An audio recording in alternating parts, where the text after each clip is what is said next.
All right, so even though so we're starting the work meeting, today is Thursday, April 11th, 2024. It is 6:05 p.m.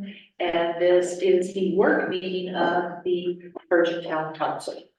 Okay, so even though I have 9 things on the agenda, I think that most of this, some of this is purely discussion. I just want to introduce a topic. And so just to bring you guys up to date on some stuff. So some of this will go pretty fast. But first of all, before we get started on any of these discussion items, I always have Leroy do his presentation on what he has, his report, his financial report that he does for us every month. That is his own creation, giving us an update on revenue, expenses, and where we are on certain budget items. So Leroy, what do you have here for us?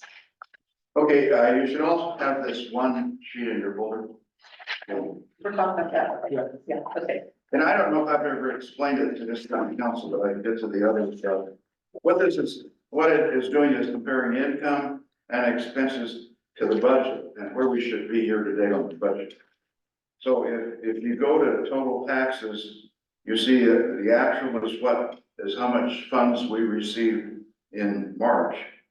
And then the next item, year-to-date actual, gives you the total we received in taxes.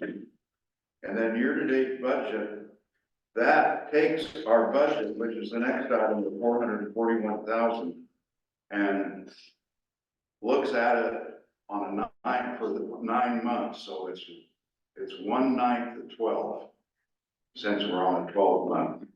So we should be at 330, and then I do it as percent. It's easier to see where we are. So we're 134% of the budgeted taxes we reflected.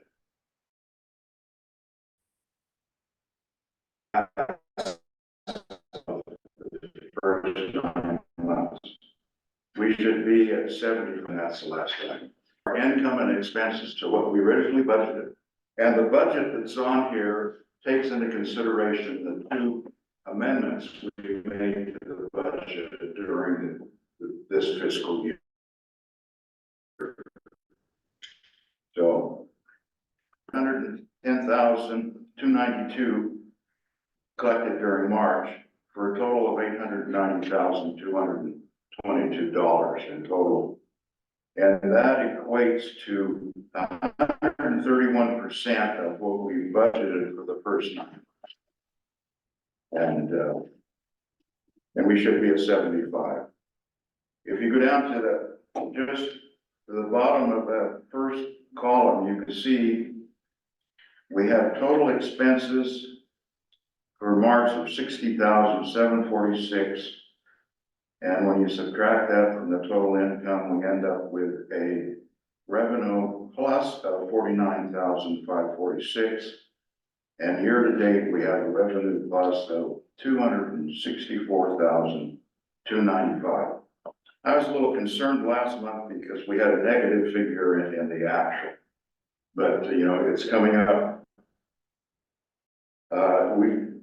And as I look back in history, January, February, and March have been our slow months because of the transit income we receive. And that's the majority of our income comes from transit people that come here and go to the park. And if it wasn't for that, We'd be bankrupt. we would be bankrupt, right? Where does that show up, sales tax, use tax, resort tax, Yeah. transient? Yes, he did a breakdown of all our taxes Yeah. down here and then the figure. Yeah, if you go down to the next item on that page, you can see there's a breakdown of all the taxes we receive. You know, property tax, we received 76,000. We had budgeted 70,000. And we're not going to receive any more because that all comes in December and January. You know, as people have to pay it at the end of November. And it's interesting, out of that property tax that you pay, if you look at it if you look at how much goes to the city in proportion, it's about 0.06%. Yeah, we get hardly anything out of that. And that should go up to the new homes that are being built. But not significantly. So, Living in a state that has no sales tax, but they have only property tax to support government. Is that what they have in Montana? That's what they have I in mean, Texas and- too? That's yeah, tough. Wyoming. It's tough. So we did not get anything from the RAP tax this month in March? No, there was nothing in the red. Wow, okay. Sometimes they send checks late. Oh, so we might get like double next month? or Yeah, Yeah. it is very common for them to send their They- checks late. something? Okay, I get an email from the tax department, state tax department, comes in sometime between the 22nd and the 25th. okay, At that time, I can go in and pull the taxes for March. and put it in here. Yeah, and sometimes some of those are low and the next month are real high, just depending on when the Okay. state collects that money. Because the RAP tax is a tax that is paid by tourists. It's not from us, so that's why I was like, there should be something there. Okay, so next month they will have Yeah, a nice, it's all timing of when. okay. Okay, then the next page, And then the next page does the same thing with expenses, and it gives you on the first page, it just has a total. And all I did on expenses, I do the general expenses, and those are the ones we really got control. And so I've done the same thing on those. And then at the bottom is the utility, it's called utility. And if we had more than just water that we build to our citizens, you know, we would have more, but it's just the water department that's in the utilities. And you notice we're the positive, we were the negative last month, and we're the positive from that. And that again is just a timing type thing. We should always be in the positive. I want to show one thing where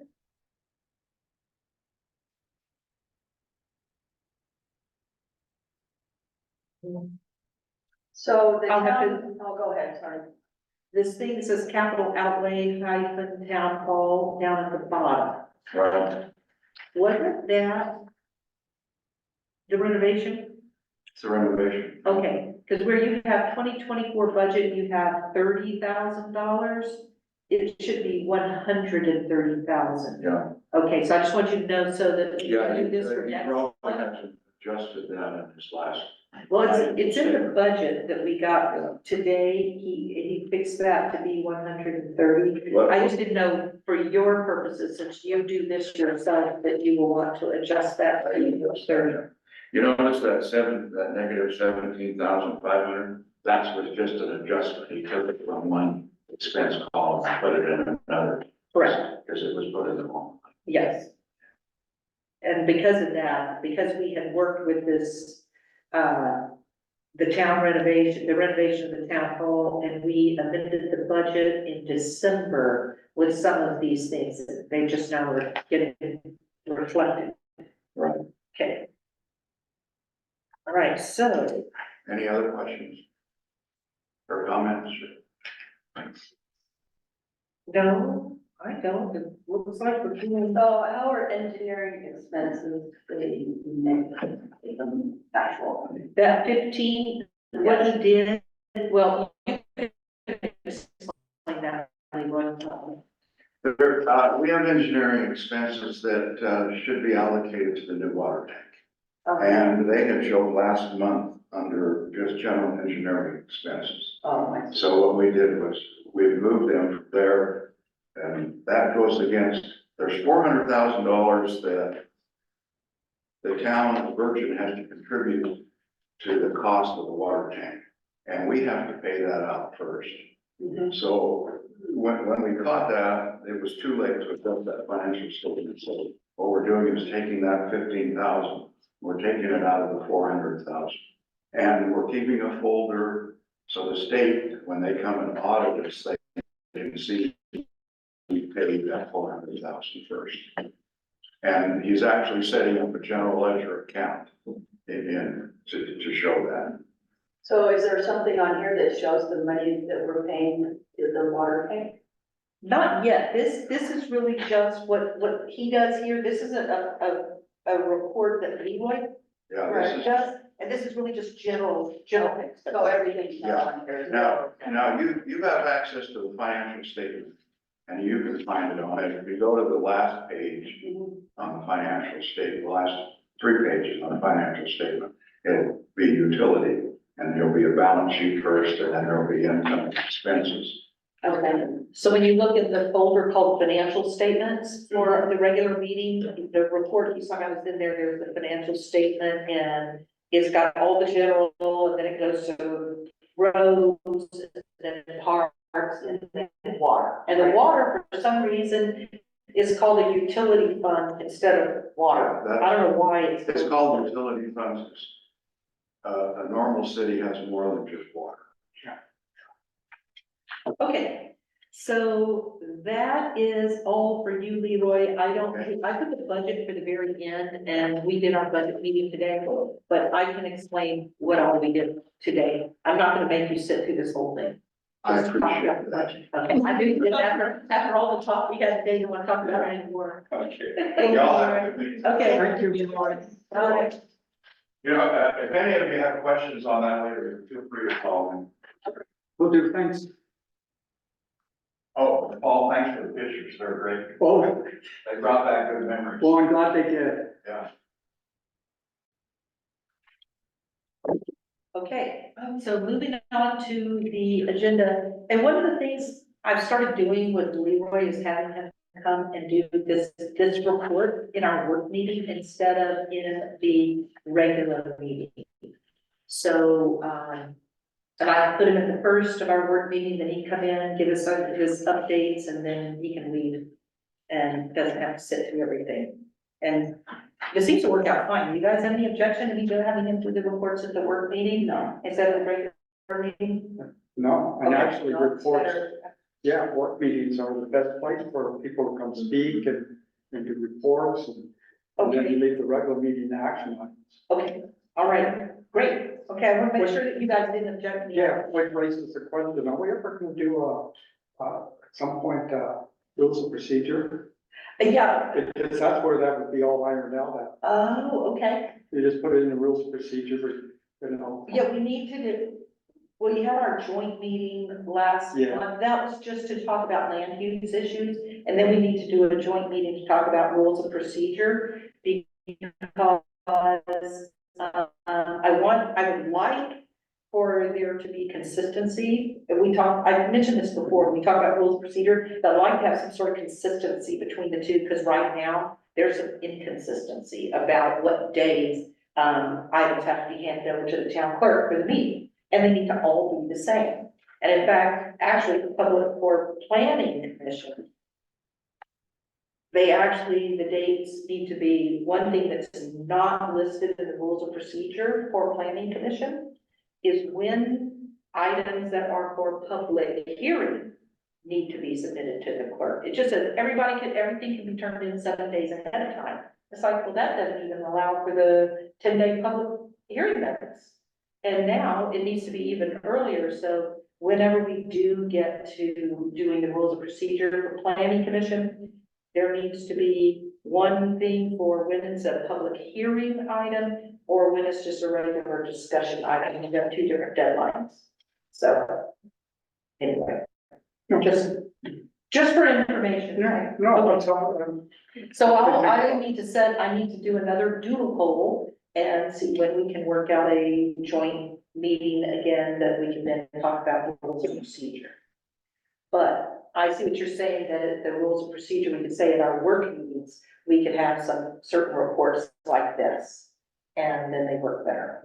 So one thing I'll ask you then is, because I've asked Jean to start doing a report to us at each town council meeting on the projects that are going on in town, to me, that should go at a regular meeting so that even the public can see what that is. Because very few members of the public come to the report. yeah. And just keep that in mind, we can talk about it later. No, and that makes sense, you want to give as much public exposure As as to possible. see what's To what's going on in the town. Yeah, Finance. yeah, Yeah. okay, Which we find. okay. So, on the agenda next month, next week, something that's not here on our work meeting agenda, because it's gonna be a presentation. You know, I had there were the two surveys that came through for the town. There was the economic development plan that the grad students at SUU were putting together. And then there was a single grad student who was doing, for her senior project, she was doing a proposed Parks and Rec plan for Virgin. And there was that Parks and Rec survey that also came out to everybody. That was a separate survey for her. Anyway, she's required as part of her graduation for her senior project, she has to do a presentation to the town. So she's on the agenda for this next week to present what her report is that she's turning in as her senior project. She has to present it to the town. So I put her on the agenda at the beginning because that's also the day they have some class. She's gonna do her presentation and she's gotta go because she's got the class online that same day. It just happened on town council meetings the same day as a class, and this is her last class. Cause then they graduate in like 10 days, 2 weeks from now. So anyway, just let you know that's gonna be on the agenda. That was just her senior project. So okay, on to now what we have here on our agenda. So Paul took the code of conduct that the town attorney had presented to us, and he amended this into an ordinance that puts this into our town code.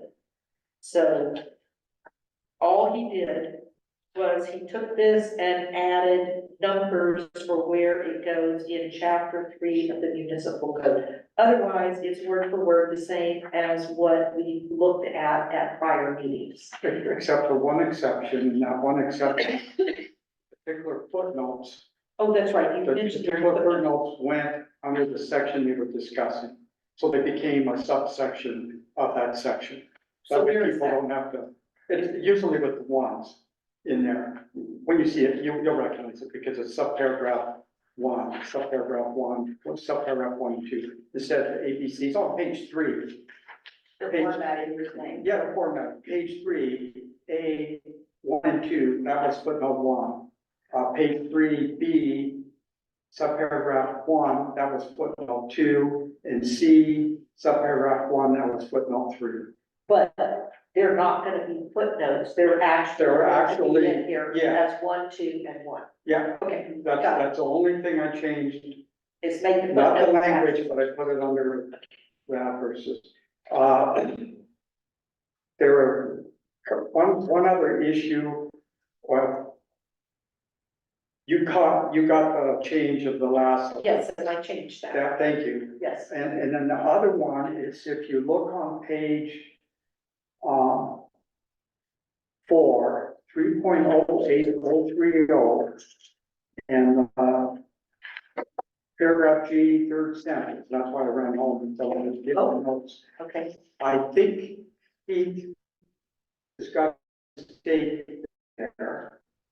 So if you read G, it says it is considered a decision of the town in respect for, let me say, shall be. once decided, all administrative decisions made by town council or the town board or town employee contract with authority, it is considered a decision of the town and respect towards said decision shall not be afforded by any other town officials. Should be, shall be awarded. Should be, shall be. I don't think it should be not. Not, yeah, I think Yeah, you're I right. think that was a typo. Yeah, so not needs to be taken out.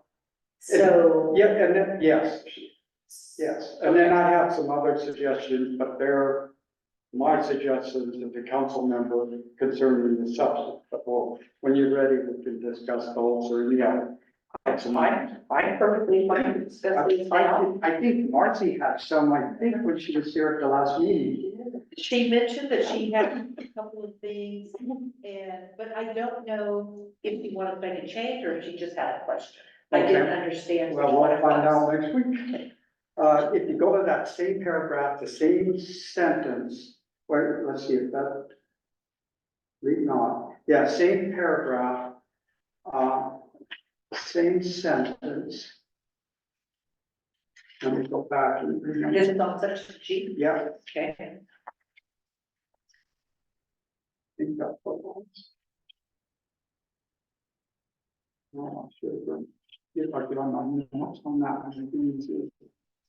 I remember that, and I don't think I dropped down the particular spot.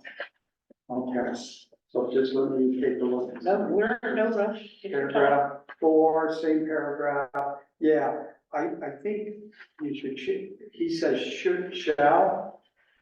I think it should be the same one, it should be should. Instead of shall. Yeah. Why And, should? and my reason is because,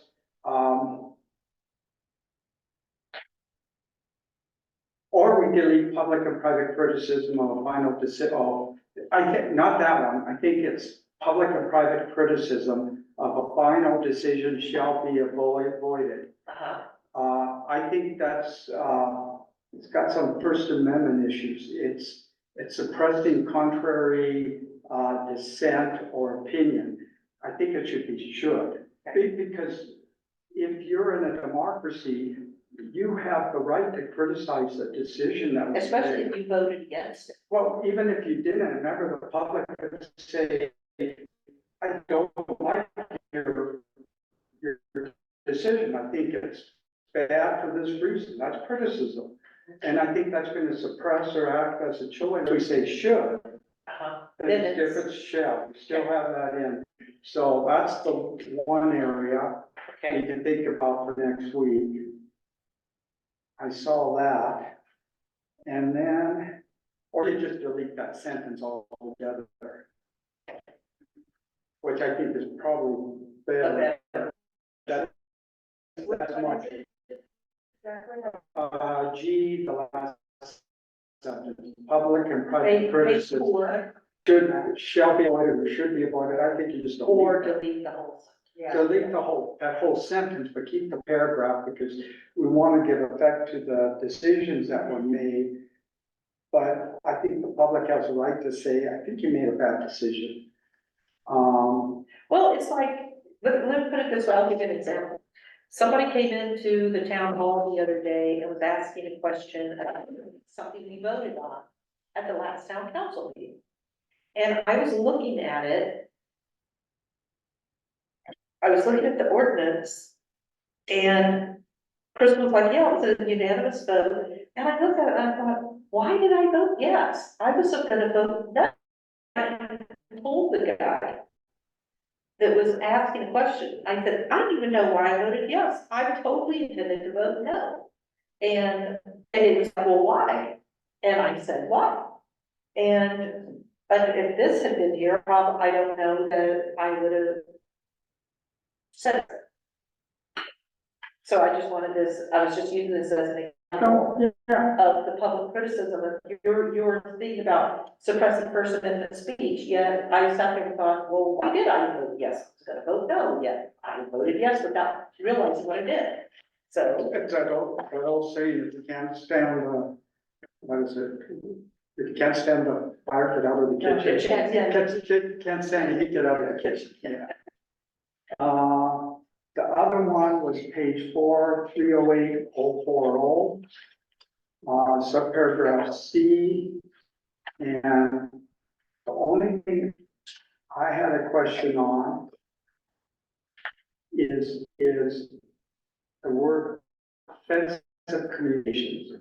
That is so vague to me. What's offensive? That's in the. that's in the, yes, I was gonna say it's up to each person. Threats of violence you can understand, loud you can understand, insulting, yeah, most part, that you can understand, demeaning, yes, but or offensive, that's more vague. Yes, and it's up to each person what offends them and what doesn't. And so if you delete the word offensive and you just have or demeaning communication, you still get the same thing. Okay. Don't be loud, don't be insulting, don't be demeaning. That would be my other suggestion. Okay. And then page 6, 3.0860, and C1. That that was definitely one that Marcy made. About at the last I was meeting. going to. That one I heard, that one she made a comment about, and then, I'll remove and like the town. Well, that's what my comment was, that you can, and there are certain provisions in state law, but it's a lot different than just removing them. I mean, two-thirds vote, and it's got to be for. so you wanna say pursuant to code blah, blah, blah, or what? I think you can delete with or without pause, Okay. and instead say, you could just leave it there, but I would say in accordance with state law or town ordinances. Okay, Because we defined, the way he did this was he defined it, town officials are both appointed and elected officials. So two different procedures. Council members are to remove officials are a little bit easier, but there are two different procedures. You know, if you remove someone from planning board, it's only vote. And Yes. if you remove someone from council, it's all state law. so you said state law and town. In accordance with state law or an ordinance. And then I think that says the same thing, it is eliminates that one argument, somebody throwing them out. And the other one would be page 6, same paragraph, but sub E.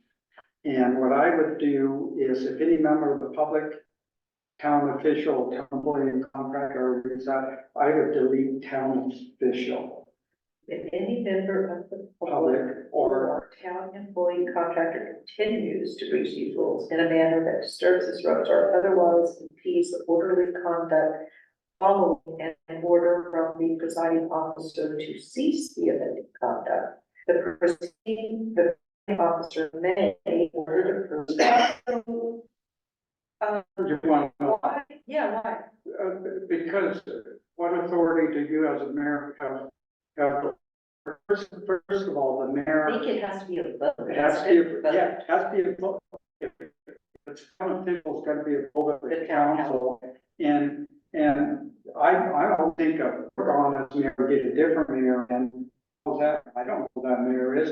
And he points to this, I don't think he has the authority to just remove a town official or bring the sheriff in the rest of them. Now, I'm sorry, if that town official, if I'm not threatening somebody, I call the cops and they will make decisions to arrest me.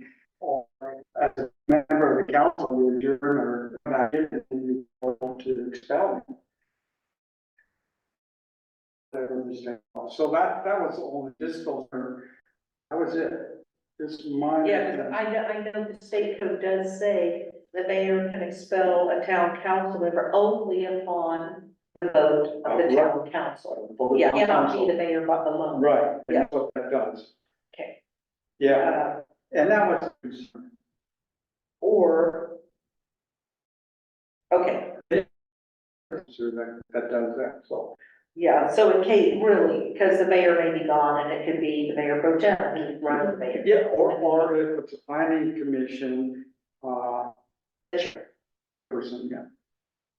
So if you take town official out of that, then you have to have another No, paragraph that says something. no, we That's still, what I was just trying to decide is whether or not I have a separate paragraph that says how the town official, if they're being, if they're I violating think we this default to state. default state code, just not even address it. Yeah, that would be my thought. Okay, And I'll run through these again when Marcy's here. but this goes back to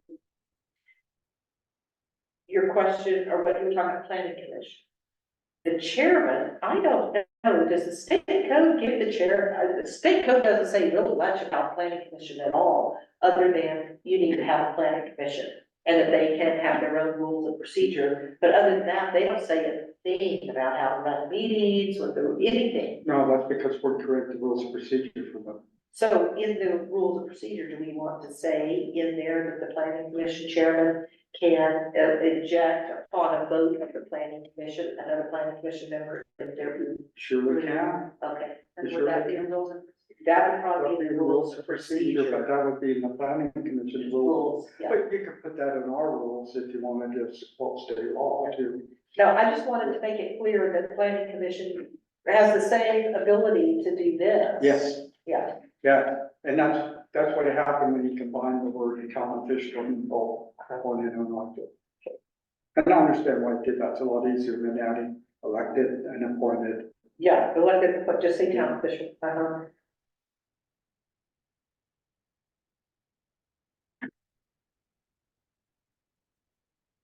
Okay, I will put up an amended version on the strike throughs. a proposed Yeah, version, okay, so everybody can see. okay. All right. Any other discussion on this? Okay, so next, I wanted to appoint Rod Mills back to being our town engineer. The resolution that's in here is the last resolution that appointed Carl. I sat here right as you guys were walking in the door, finishing up, typing this same resolution, but filling it out to appoint Rod Mills, and send it to Crystal so she can post it. She's leaving town in the morning and will be gone all weekend, and including Monday. So anything that we get posted on the public notice website for the town council meeting on Tuesday is gonna get posted tonight.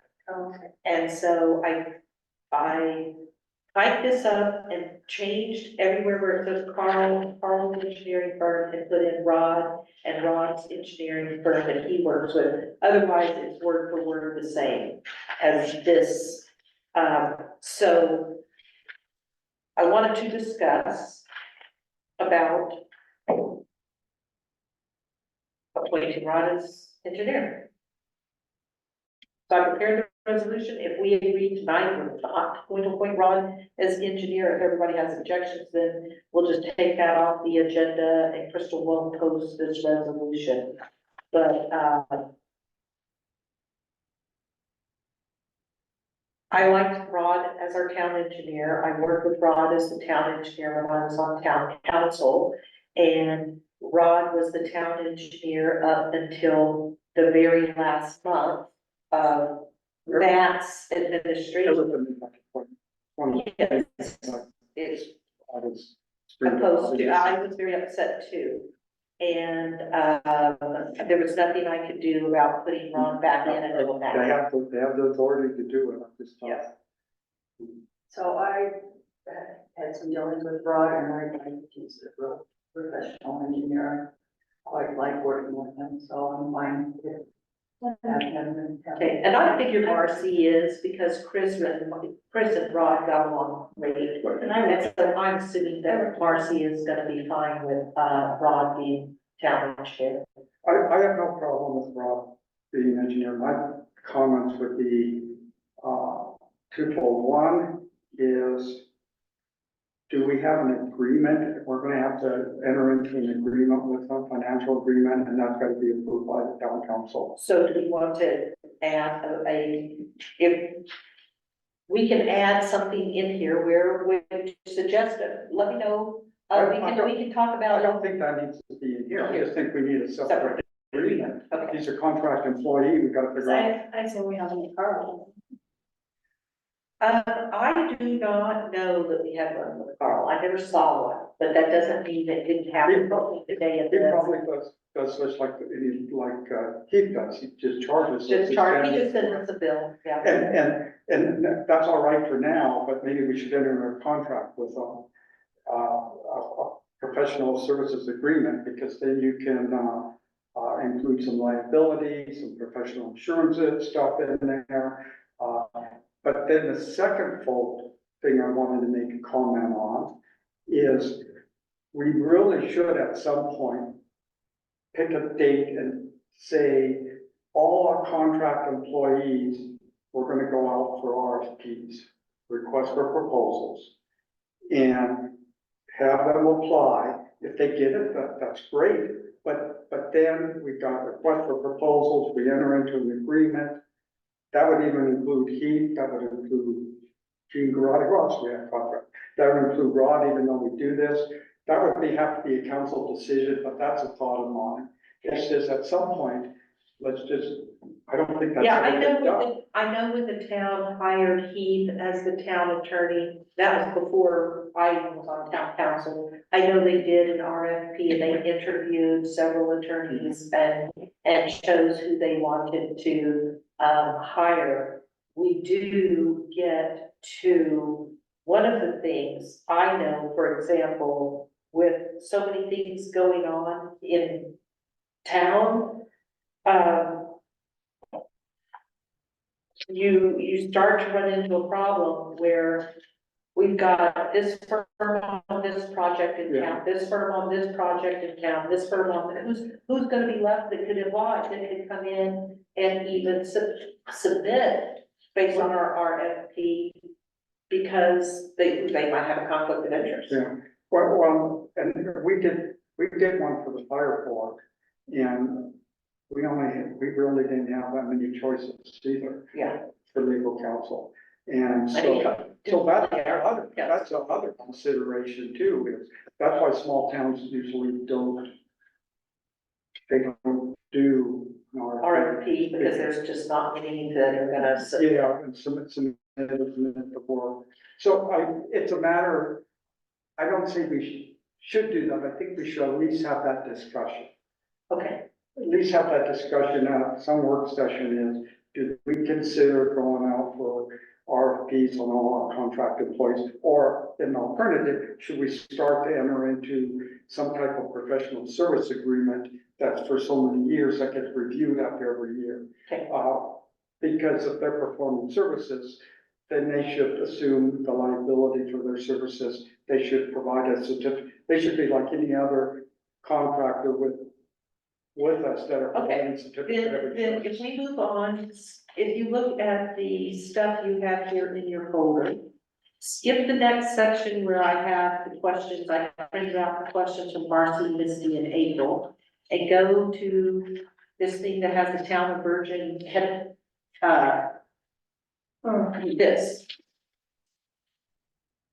Well, That's after the questions from Marcy and. yeah, Okay. This is number 4 on the agenda. It says new contract with Ray Heritage Town Square. And this is the same thing where we had this agreement we had 2 agreements, and I only printed out one. One was with Stacy and one was with Becky Erickson, who is, Monica's daughter. And they both agreed, they were both jointly administering the Heritage Town Square and doing the events and renting them out. They take care of all the stuff that has to do with events here at Heritage Town Square. Now, if you look down at the bottom, this agreement, and I have a signed copy somewhere. This is just when I printed off the template. It says the term of this agreement shall commence October 5th, 2021 and terminate December 31st, 2021. And this was to terminate December 31st, and then I became mayor like 2 days later and got sworn in. And I did not bring forward redoing this agreement with Stacy and Becky because Jean and Leroy were opposing extending this with Stacy and Becky. And I just let it go. I did not bring forward a new thing, and I continued to let Becky and Stacy run Heritage Town Square and do the events. Now, this last year, while we were doing the renovation of Town Hall, and I was going to have some stuff done in the kitchen, I told them that they could not rent the place out for events during this fiscal year. And so they did not. And so we've had no events going on other than the school children and the sewing ladies that come in and use this. We did not have any scheduled events this year. Now that things are getting ready to heat back up, the church town hall is done, the kitchen's done, what I wanted to do, and we're ready to start renting out for events again. Becky Erickson has said she doesn't want to be involved anymore. And Stacy wants to continue, and she asked me, could her sister take the place of Becky? And I'm like, okay, we need to redo this agreement. And since you were talking about contracts going out for RFPs or doing an agreement, this, it's time to redo this. Yeah, and that would be different than I think what I was saying. Yes, it's different, but you were Yeah. still talking about doing But a contract. But we should do an agreement. Yes, It's fair to them and it's fair to us because then there's no disagreement on what they get paid and what their duties are. yes, and so this is, And I have no objection to that, to Stacy's sister. okay, so the only question I have here is, where we talk about, so it talks about service fees, compensation, and term. So the service, they were doing event scheduling, repair and maintenance scheduling with the town staff, and that was just because they would know what was happening in the town church, and they would see what needed to be done, and, they would let town staff know. Advertising bureau, the venue, but custodial and cleaning services. This needs to be changed to say custodial cleaning services only for the events that they schedule. To require the people that administer this for renting it out for events to clean for after the school children or after the sewing ladies or anything else is just wrong. Because why should they be required to come in here and clean for events that they have nothing to do with? This is about events they schedule. So I wanted to make the custodial cleaning services for the events that these guys schedule. Who would do the other? Well, we've asked the school children to, we've made an agreement with the homeschool group that they will clean up after themselves. And in fact, they kind of help set up the meetings on Tuesday nights because they do their school They do on once Tuesday. a month deep clean. And once a They month, do really good. we worked out an agreement with them. The only thing this leaves is, the cleaning ladies, sometimes there's little threads and stuff on the floor when they get done, the sewing ladies. But I think as we have started doing some of these event committees that are doing some events, I think we're going to have more things that are gonna get scheduled and happen in here that just really are not the kind of events these guys have been about weddings, family reunions, events like that. So Well, if we're charging a cleaning fee, that's for We somebody do. to come in and clean. Are they getting the cleaning this gives them 50% of the fees for each event, a set cleaning fee of $50. fee? So they get $50 if they come in and clean. So, After the events they set up, but no, when, they get charged in addition to that too.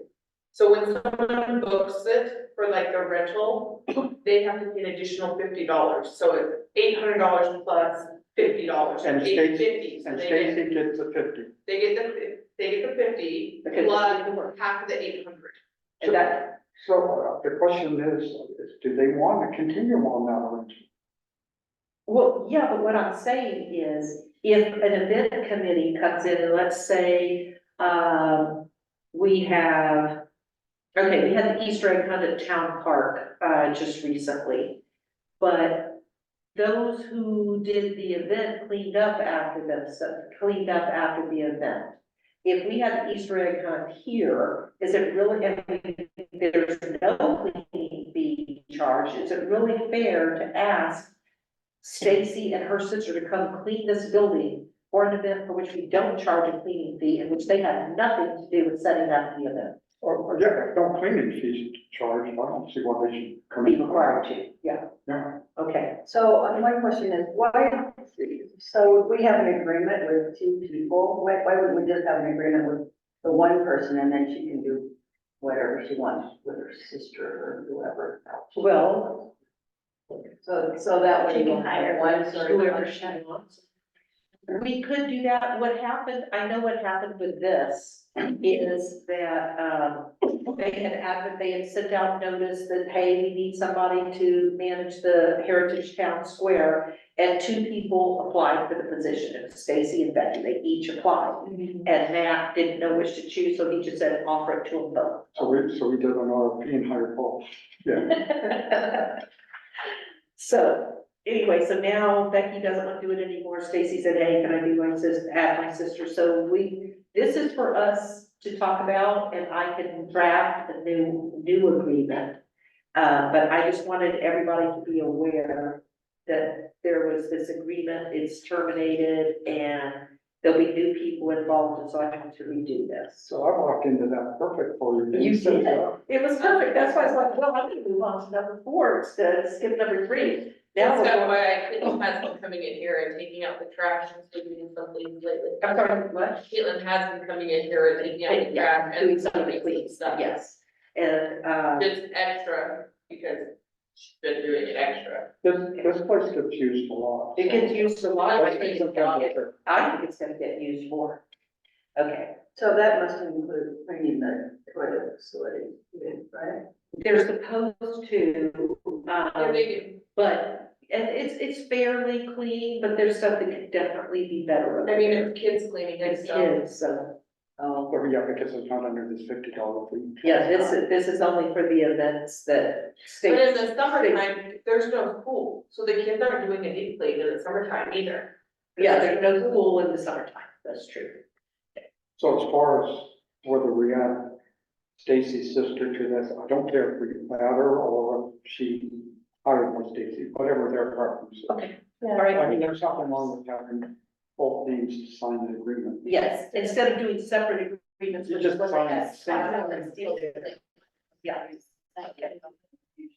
And that they'll both each equally and jointly responsible.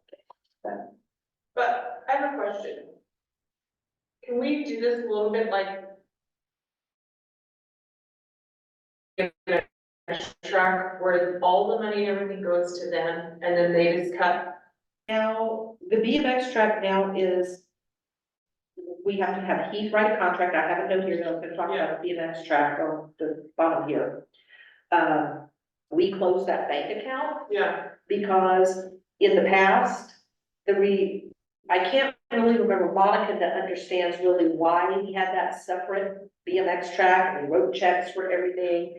And now we discovered the other BMX tracks around here, they don't do that, there's somebody that comes in and they sign a contract with them and they run it, they take care of the money, we don't ever see it. Yeah. It's their baby. Yeah. But this is a little different to me, because I thought about it earlier today when I was reading this, because it talks about the fees that in compliance with the town fee schedule, they will set rates and instruct the lessor, I should say, to pay the town office for each of them. The town will accept payments, deposits, and refund of deposits for each use.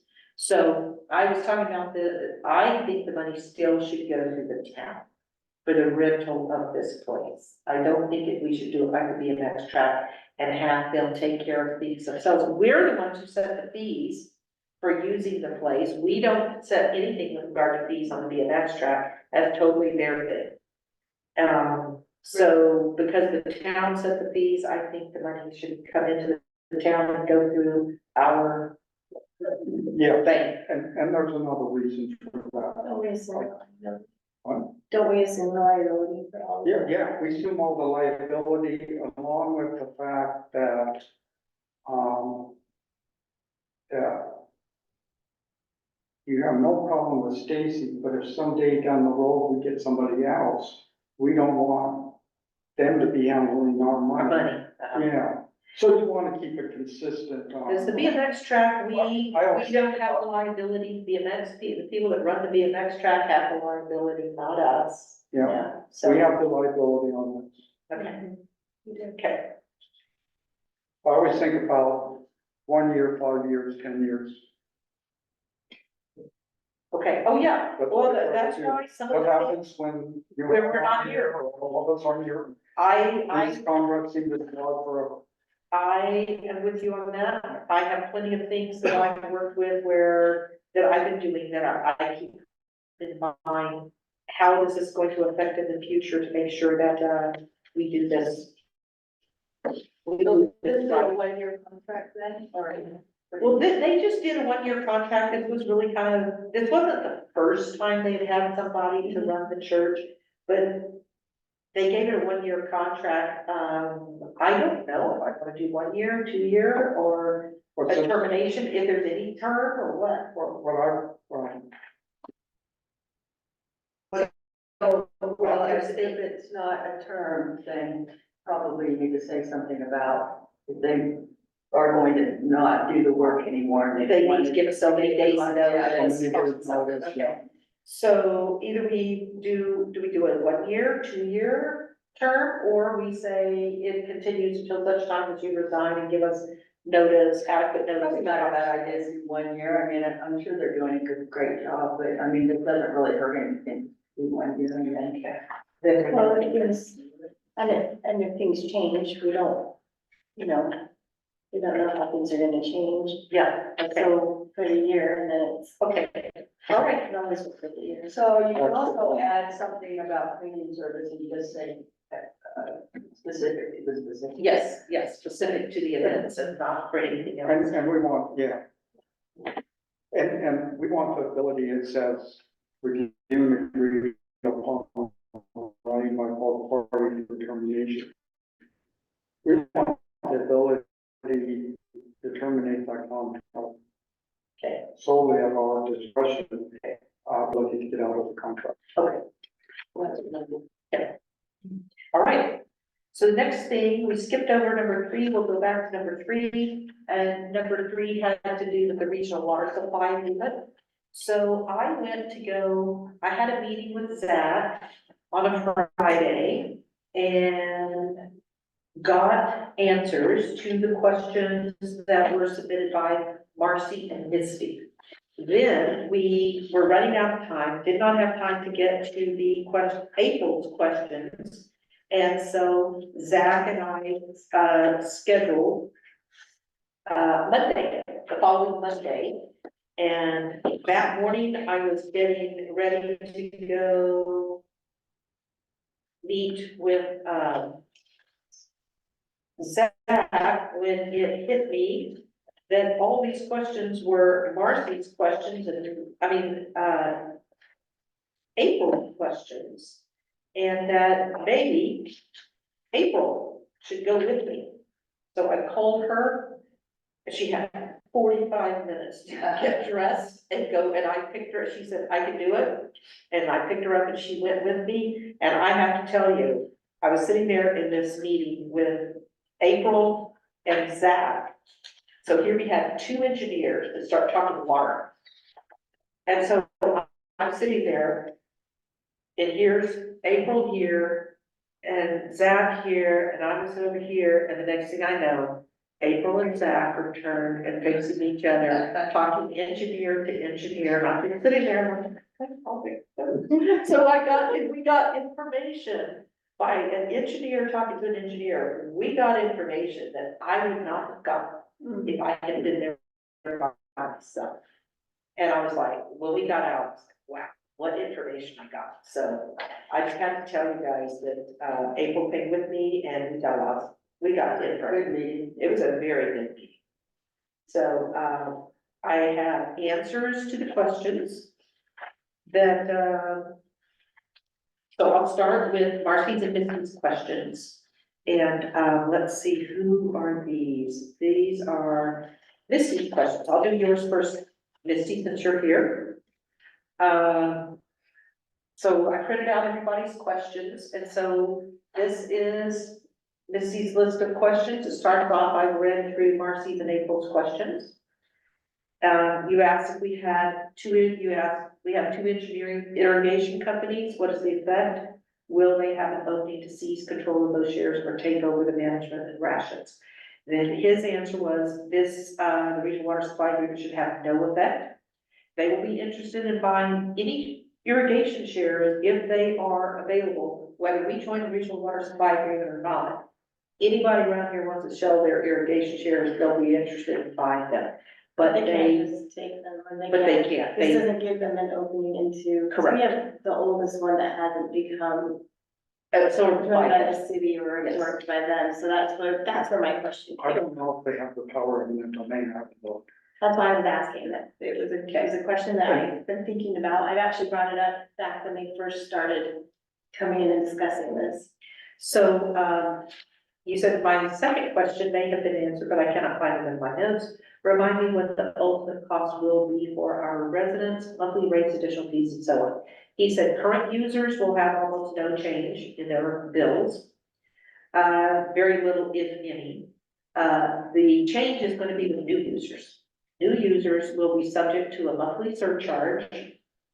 And, the new fee schedule that they have, they have a much higher rate when you go over your limit on your base amount. When you go over that, their overage charge, new users will have to pay this increased fee for the overage charges, but, current users are going to not be subject to the new overage It's charge. on their website too, I think it was 10. There was $1 for older users over. Yeah, whatever the The amount was. other one is, and the new users, it will be $10. So, It's gonna be significant increase. The new users are gonna be, And our base is For zero. overuse. for overuse, yes, for So overuse. our base is zero right now, and that's gonna change. What? Our base is a zero amount right now. Like our base water charge. Yeah. Is zero? We start at like, Yeah. is it 54? We have zero to so many No, we have gallons. base, and then we have 0 to 1,000. Yes, and he's saying that is not gonna change what we have, the schedule So of our schedule will stay the same, so. that's we're what being he charged- said. What is it, $54? 60. $60, we're being charged, then the 0 to 1,000 starts. Cause the new users Right. will be, when they come in, they're gonna go to the Water Conservancy District to pay their impact fee. Mhm. We, like right now, we collect the impact fee for both us and the Water Conservancy District, and then we send the money to the Water Conservancy District. Now, the people that are come in, they go to the Water District, Mhm. pay their impact fee, set up the billing, and that's where it gets set up as to how they're going to be charged with the, overage and all of Their that. monthly. Yeah, Okay, and meanwhile, all our new users are gonna stay like our current users will stay like they are. so we'll have two, different rate structures within the town. So do they Yes, build they'll- them? No, Or no, I believe, I can't remember, we asked that specific question. They said that they would. Really, they will be doing the billing. so everybody in the conservatory district, they are billed by the conservatory district, not by their local utility. Will they be I think billing that's- all users then? What? Will they be billing all users? That's the impression I got, Mr. Joy. So Crystal has to utility bills. I would imagine that they're gonna need to take it all or not at all. I mean, they're gonna do one or the other. That's a good, because that was my next question to follow up with. Okay, Now that you said that, it sounds like they're taking everything over, which, I mean, I will send him I mean, a if they text. want to take the water bills over. yeah, I mean, that gives less on our clerks, but That's on it's, there. but it's one place where it's convenient that our residents can come in here and speak to Crystal and get help if they need it or whatever with the way we have it set up to get forgiveness. Yeah, we have I that. have a note here, I will ask, I I mean, I can will imagine. get an answer before Tuesday. Right. I will, Yeah, I can't imagine them doing the billing though, because I don't think they will. they don't do the billing for any other town. They just No. set the rate. And then They we just follow set their that. rate, yes. So like our utility bill will say, users as of whatever day we sign will pay this. New users will pay their fee based on our conservatory district Yeah, standards or whatever. Yeah. So we'll have some just. We'll have to adjust our fee schedule. So Yeah. also what happens if someone sells the property and a new No, person? I don't think that will make The a difference. user, date is based on the hookup. Yes, So new hookup, not That's new what- user. not a new user, but a new hookup, yes. That makes, now does that, so that kind of goes into my next question too, because the standbys, Yes, are they, their standby fee that they're paying, are they a new hookup or are they, an old hookup? okay, so you asked, will this affect their standby status? Is there a chance they lose their guaranteed connection? He said, no. They will not, you lose the connection, but when they go in and get a water meter, they're gonna get charged at the new rates because they're a new user. They're a new connection, they're a new user. They will not lose their guaranteed connection, So but it's they still are there. not gonna be going in at the old rates. But they've already paid. They've already paid the impact fee, but then the next question says there are also many standby connections that have not paid their bill. What is the effect on these? He says they will give them 1 year to catch up. And they will, after 1 year, if somebody is not up to date on their standby fees, they consider that an abandoned connection. But they will work with the person and, to help them get caught up. They'll work out an agreement with them to get caught up, and if they don't get caught up, 1 year, it's gone. But they will try to work with them, but they're not going to just let them go and go and go and go and go and not pay the standby. So going back to the billing, if we bill somebody and somebody doesn't pay, who does the collection?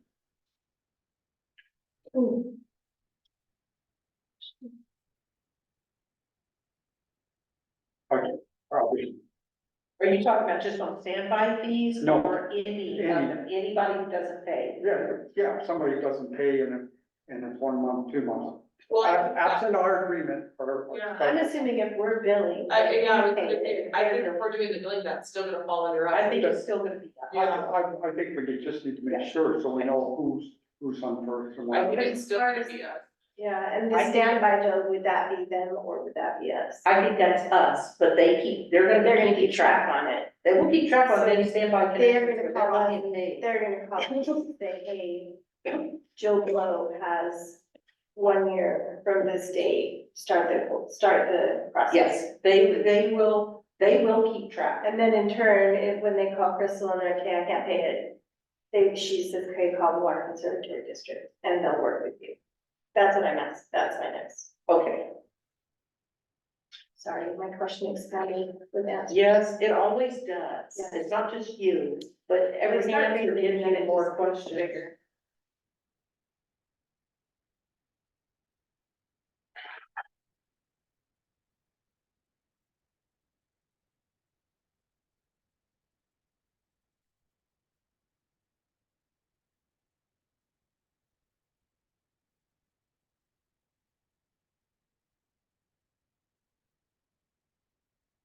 We've got some pretty large. When I came in, when I started working, we used to have some really large ones that would not pay, or we had to track them down. And I did a really good job of actually tracking the owners down and finding them and past owners, making them pay.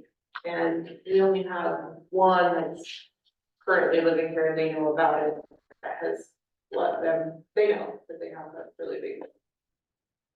And now the Water Conservancy knows they have a really big bill. And Okay, most of it's their late fees. but- Okay. oh, that, okay. The late fees that build up and Yeah, eventually what but happens you is, know who they are. yes, and then eventually we end up saying, No, never mind, yeah. on the late fees, just get caught on standby. Because the late fees end up being 75% of the bill. Right. And 25% is what's the standby fees that they Yeah, have. that's right. Okay, so now let's move on. What? 30 now. Okay, so now let's move on to, Marcy's questions. She asked, will Virgin still be an authorized party to execute any additional water transportation agreements? The answer is yes.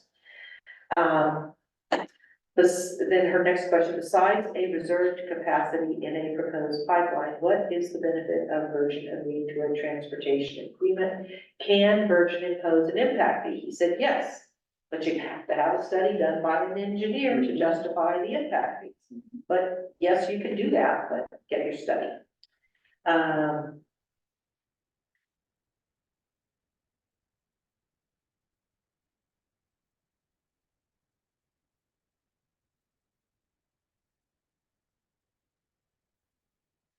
Okay.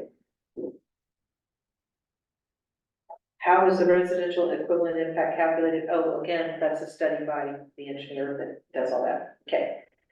Virgin has a water transportation agreement with the WCWCD from November 22. How will the 22 water transportation agreement? Virgin has a water transportation agreement from November 2022, which states the agreement is supported to the terms and conditions. I wonder if she meant, we don't have this agreement, oh, okay, the current water transportation agreement, which states the agreement is supported to the terms and conditions. He said he has to do some more research to answer her question here. Other questions? Is the district willing to discuss the proposal to amend the 1997 agreement presented by April? Yes or no, please explain. He said no. Well, he said he thought it was interesting, but he thought it was too favorable. Yes, I was about to get to that. So what he said is the 1997 contract, the water supply agreement we presently have, he considers that they all say it's favorable to the town. The proposal that April came up with is even more favorable to the town. And he said, so we've got a bunch of people sitting around a table that are bound to the regional water supply agreement that's more restrictive, and like they're going to approve an agreement that's just saying, why, yeah, Virgin, sure, we'll give you even more favorable terms than we have. I mean, you can't give her, you can't, He's like, yeah. you gotta never try it. Yeah, exactly, you can't do that. He thought her agreement was very interesting.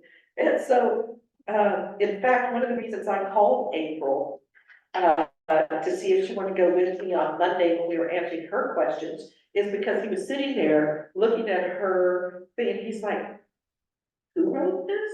And I said, she's on our town council, her name's April. Who is she? I really want to meet her.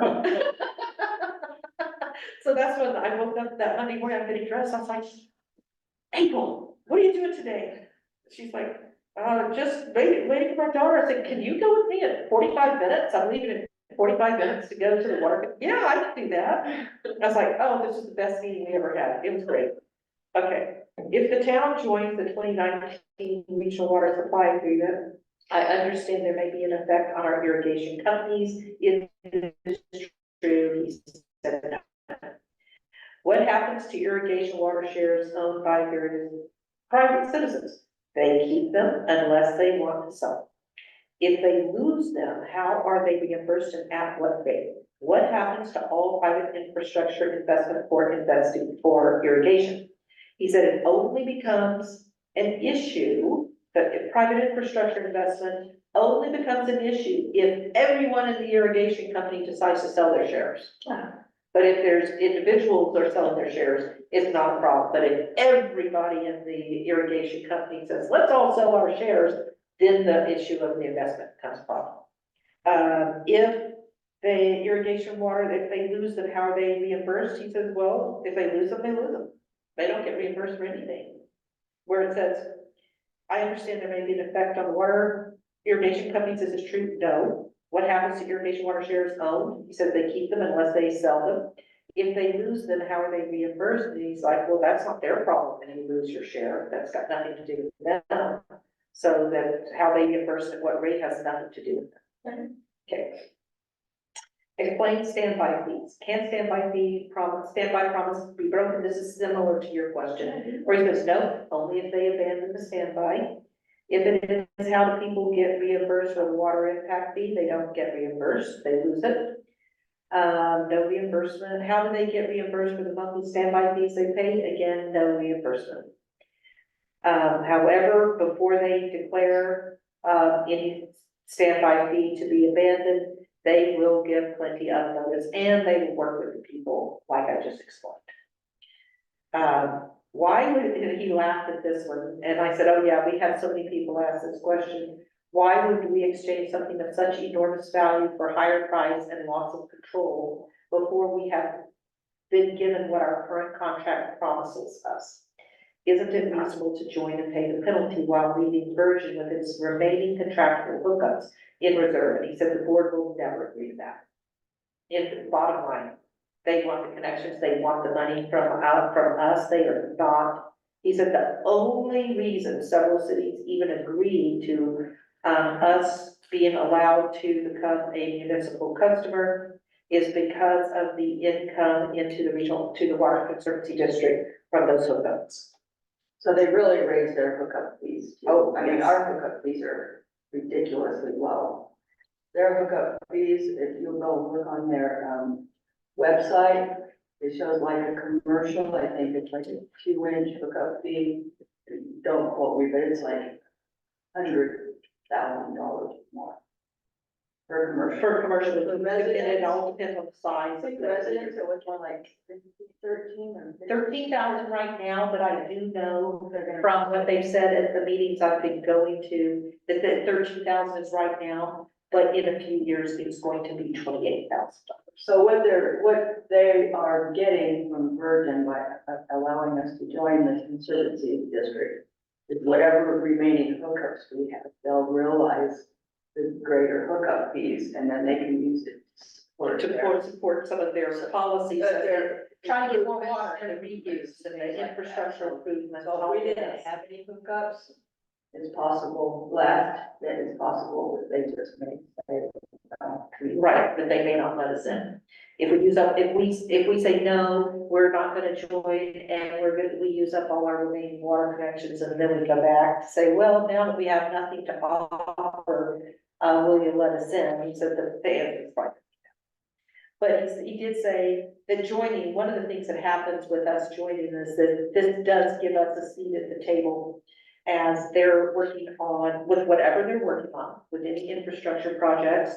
And this is joining the 2019 Regional Water Supply Agreement, and they are presently revising that, and it will be soon. And so when we join, we get a seat at the table with what they're working on and revising right now. They're all working on it. We're not part of it. We don't go to the meetings. We're not invited to the meetings because we're not part of the Regional Water Supply Agreement.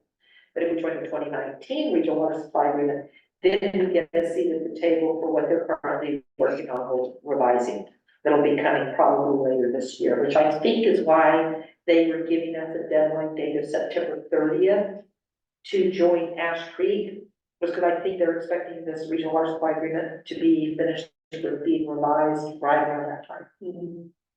So unless we join soon, we won't have a seat. We won't have a seat. I mean, to help them renegotiate their amendment. I know, we're putting this on the agenda for next. Yes. for Yeah. Then the last question from Marty, does Virgin own the gray water rights under the 1997 agreement? Yes. If so, will Virgin have to give up the gray water rights if it agrees to join? Yes. So those are those two questions. And then we get to all the stuff that April found out when she went and found out all kinds of information. I'll let you explain the answers to your questions. Yes, I know, we are, time's going by. No, it's just refreshing it. So a lot of these questions were repeats and even within my own questions, but I guess I would say that kind of the bottom line, is he still owes us a couple of things. I asked about what is the shortage sharing plan, and he said that the standard plan for water reduction, they didn't have it, that he would provide that. And then a lot of the other questions were about standby. I don't know that we want to go through every single one. Yeah, I don't know, because you have, please explain this, you know, some of the things you have. No, you asked connection, is Virgin considered a new connection? It's like, those great basic drainage, and so that's pretty That much was Enterprise actually, which is interesting to me because Enterprise has a groundwater management plan and they we don't have very much water. That whole basin is kind of under groundwater management and us have to start giving up the water rights that are junior appropriated rights, so. And then she asked, if there's no definition for standby, are standby connections considered abandoned? He said, no, they are considered active connections because they pay the impact fee and pay the monthly fees. The issue becomes when they're abandoned is if they have not been paying their standby. Do they have a thing where it says like how long they can keep their standby fee, or do they have to actually get connected so No, many? he did not have anything like that. As long as you're paying. So, let's see, new connection, what is the water district's water reservation fee? We already answered that. What systems are considered existing? Is Virgin? Yes, Virgin is a contract user right now. We'll be joining the regional water supply agreement. We become what is called a municipal customer. We will no longer be a contract user. So I had a point that we're not contributing any water to the water treatment. That's their conservation plan and includes mainly water treatment. And he basically just said that we wouldn't be treated any differently because we're not contributing at this point. So it doesn't have any effect on prioritization. But we still need to get this shortage sharing plan to see how that works. Because if they had a drought, if we have a serious drought, then they will be cutting back water.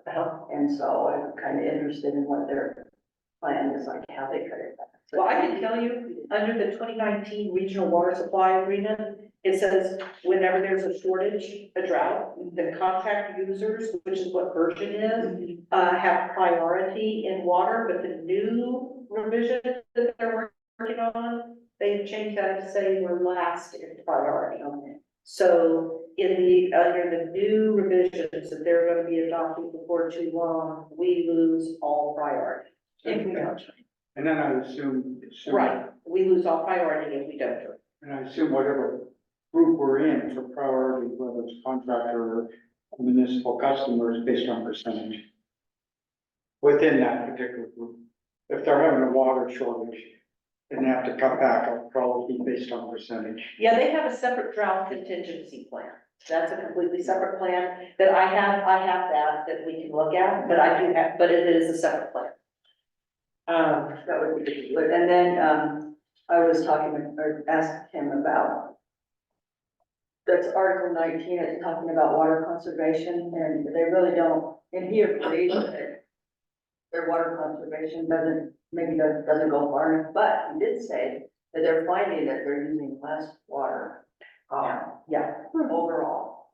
And a lot of it has to do with the conservation, measures that they had. And then,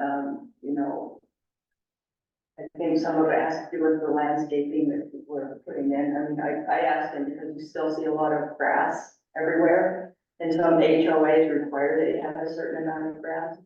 But I think that that's one thing that they're really gonna put a lot of emphasis on to get people to, remove grass. It's all, based on, I don't think they'll force anybody to remove grass, but they're going to give incentives for people to remove grass. So they've already started that. But I think just with, water efficient appliances and toilets and things like that, they're finding that they're taking a lot more water, not using as much water.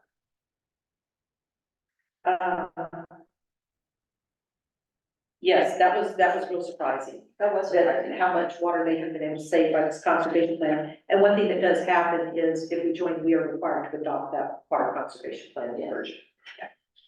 And then you asked a question about growth. You were worried about how we can control growth. And I have here, each town is in control of their growth. Because the way he explained it, it seemed like something clicked and you went, oh, okay, I understand how we still control our own growth. Even if we join the regional water supply agreement, it's not going to be this sudden explosion of growth in the town that we still control it through our ordinances and, the general plan, everything that we do. They have nothing to do with the growth, because we're the ones who approve the development, not them. They don't approve the development. We approve it, then we tell the developer, go pay your impact fee. And one of the things he explained, this answers one of your questions, which we both liked what he said, which is the commercial developers go to the region, go to the Water Conservancy District. Right now, our engineer calculates what the ERCs are for a commercial development, and then we collect that impact fee, that we charge them, we collect the impact fee, and we send it off to the Water Conservancy District. He said, once we join this, what happens is commercial developers, they take their plans, they can come in with the engineer who's calculated the ERCs, they send it to their engineer, and their engineer turns around and, calculates the ERCs, and that's what they charge. And he gave an example of that, water park in Hurricane, that the engineer on that had calculated this many ERCs. And it came into them, they looked at it and said, oh, no, no, no. So the ERCs that have been calculated by this one person came to impact fees of $150, about $150,000. They sent it to their engineers, and they charged them an impact fee of $750,000, because they said, oh no, this is vastly underestimating the ERCs. And they, so you expressed your, Pleasure. April expressed her concern that certain developments in town were underpaying what they should be being charged. That means that we don't care what the engineer says, we go by what our engineer says. Oh, So yeah. they go Okay. back and review. They review. No, I They, don't think they'll go back and Maybe where they review, start. So what happened to some of our I don't know, I didn't ask him if we would have to go back and review some, because they're already, I don't think we can. We've already approved it and paid their impact fee. We're moving on, I don't think we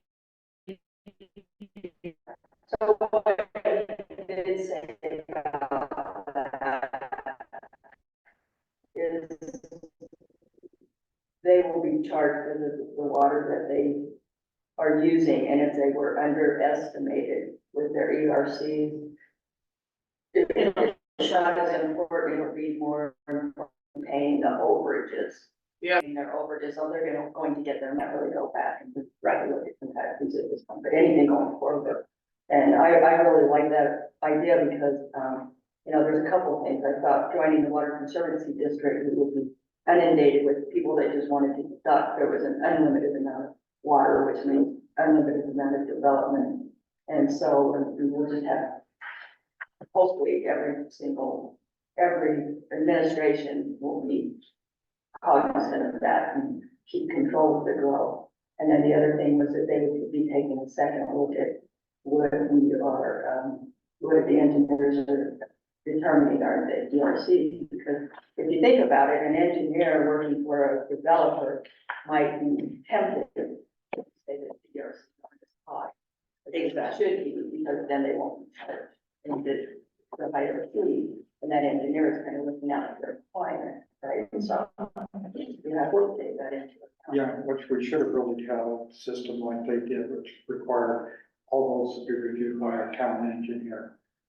But we In did, some cases, our town engineer was their engineer. well, it should have never Yes. been, but yeah. exactly. Which is why we, have this resolution that we will be voting on Tuesday. Okay, so I am planning to put, so I will ask, I'll follow up on these additional questions. You had some stuff written down here. Are there any questions you want me to ask? No, Okay.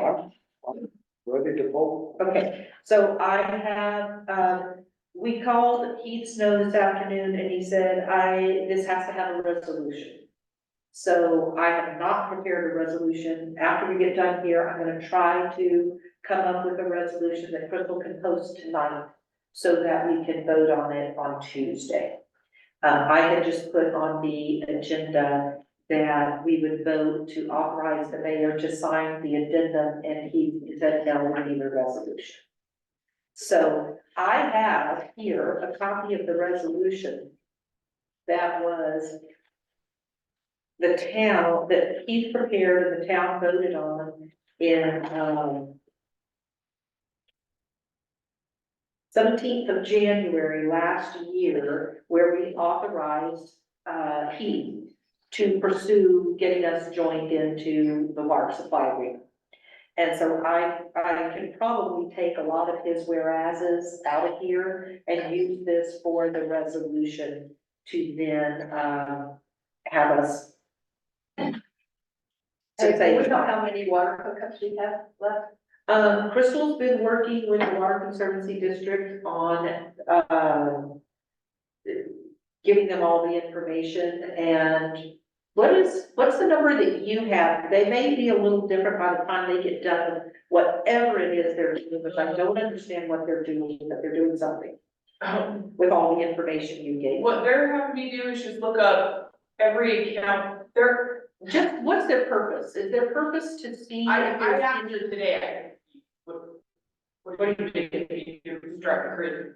And she said, we just wanna make sure that all the accounts are paid their impact fees. Okay, And I went, okay, because that will work into when we get to the amended CCNR number 7 on the agenda about the impact fees for Sierra Nevada. Okay, so no, that's, hold on, I'll pay my. You wanna know what I gave her, right? yeah, and you showed it to me and I can't remember, it's around 600, it's around, we're over 600.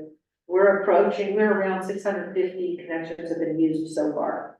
Oh, we're, yeah. Okay, So a little more six than. hundred and twenty-five total, which if we, That was 375. total commercial is 196.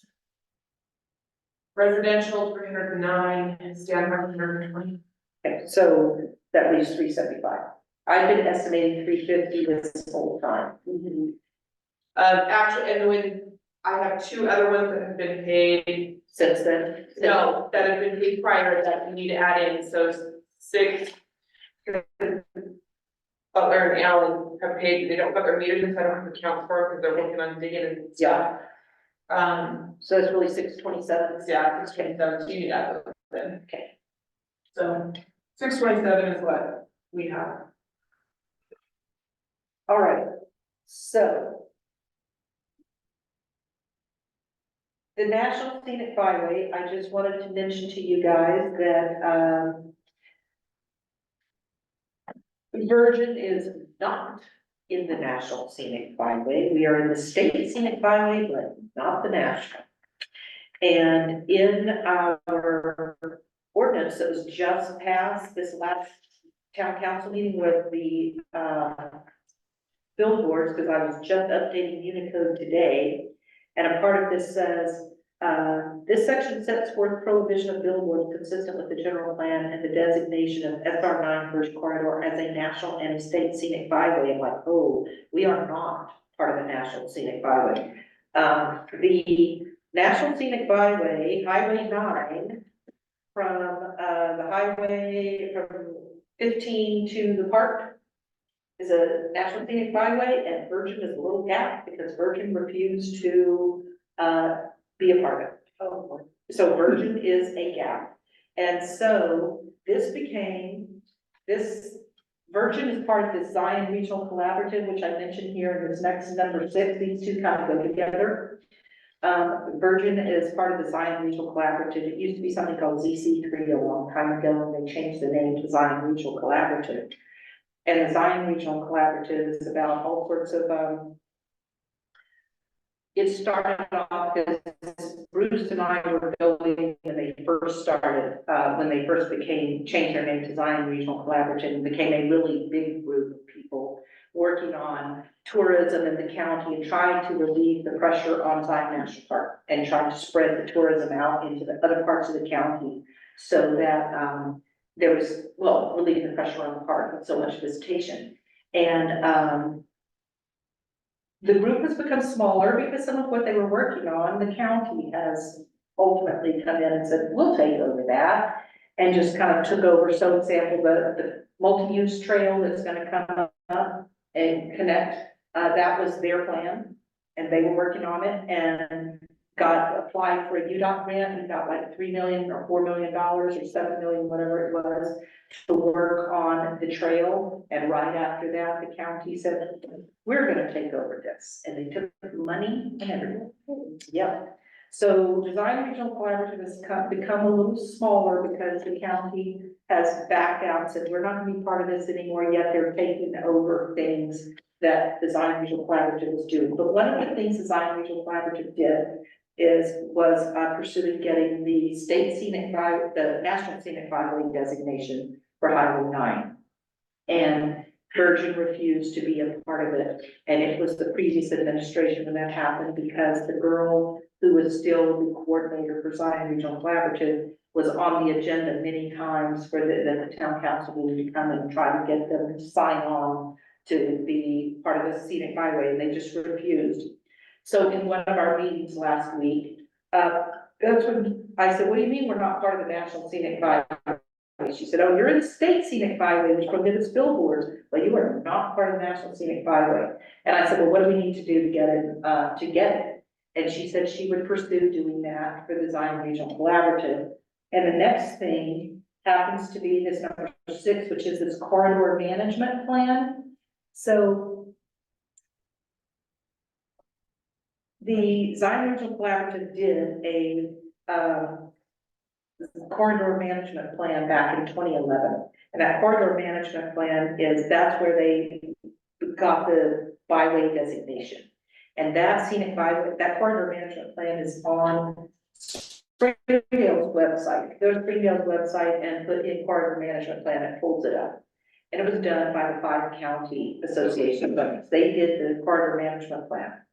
So what the Zion Regional Collaborative did this past year, they applied for a grant with UDOT.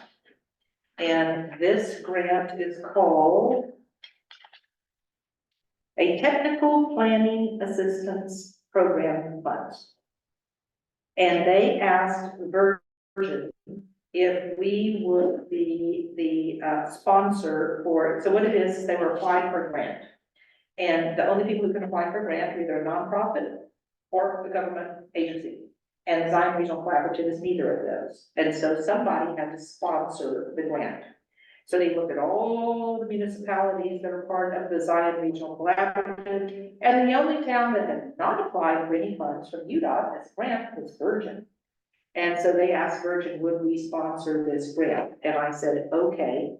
So they applied, they got the grant.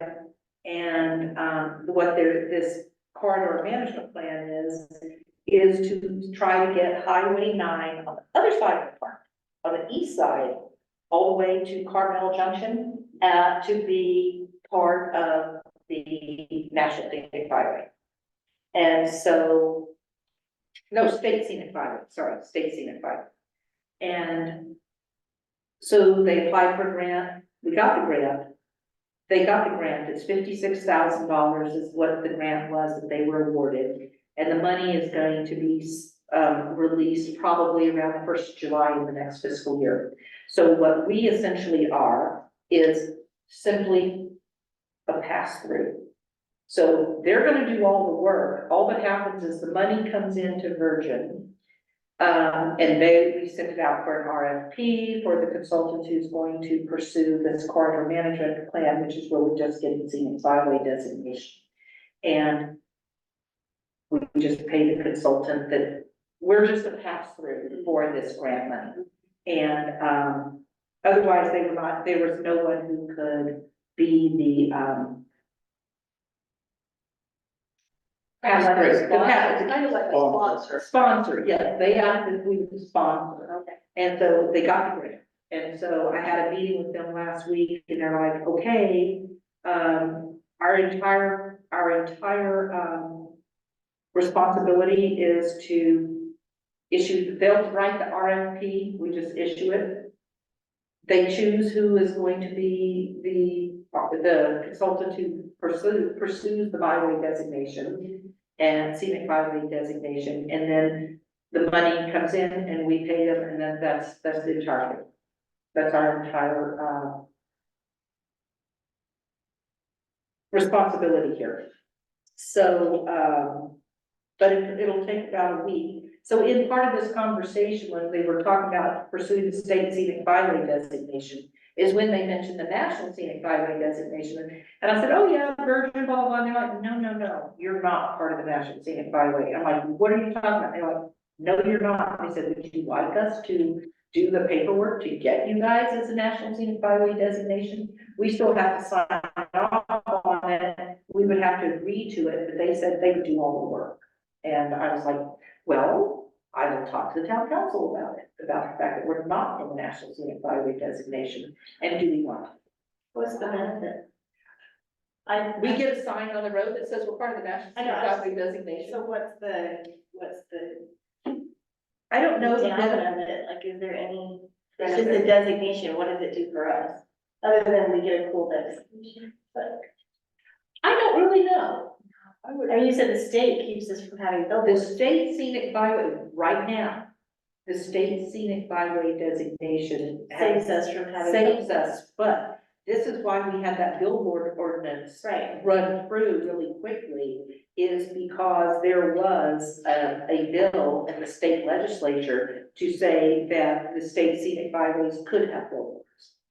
And so they're saying you really need both, and, so but what is, that's why we had to, what is the national? What would the I- national be? I haven't read Just that, but I didn't step see anything about. billboards, I don't know, I would have to read all the rules for it, what do you think? Does it do away with our state? No, you can have those, they're parallel. My recollection, there was something, but I haven't looked at that for years. I've never. So it may have changed. So I know. I never looked at it, because I thought we were part of the National Scenic Byway, that I did not realize we were a gap. I thought we were a part of it. So when I worked for UDOT, I worked on a project that was on a scenic byway.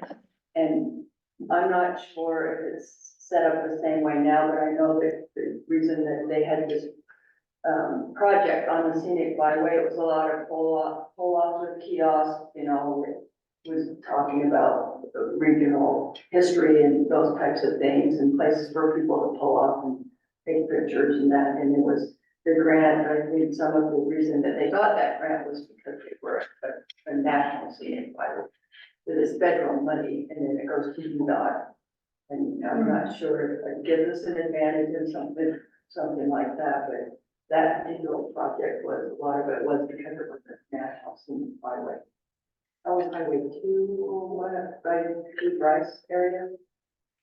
And so, I mean, I don't think there's any downside to being part of the national scenic byway, and I'm not sure why they didn't want to be previously. I pulled it up on their website, it says the program is not only focused solely on promotion of roads, it helps communities balance economic development and resource conservation. Today, there are 184 national scenic byways in 48 states.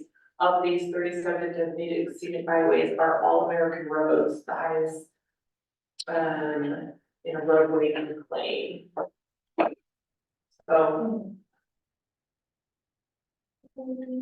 So at one point, the Zion Regional Collaborative, it was really big. Some of the meetings we had in the beginning were huge. We had people from the 5 counties, all 5 counties, were there. And, because it says here, just the guiding subcommittee, which I sit on, is Virgin, Laverton, Hurricane, Rockville, Springdale, the mayors of all of those towns sit there. Zion Forever Project, Zion National Park, so the superintendent's there, Washington County, Iron County, and Kane County. That was one of the other things that we were kind of wondering why Kane County wasn't doing this corridor management plan, but again, they had applied for UDOT funds. And they look at this whole thing and they're like, Virgin, you're the only one who has not It looks like, applied.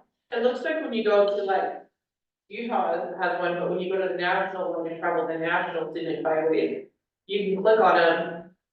and click on different roads that are under these byways, and it will show you different trailheads, scenic overlooks, museums, and national parks, state parks, scenic overlooks, that kind of stuff, so along the scenic byways.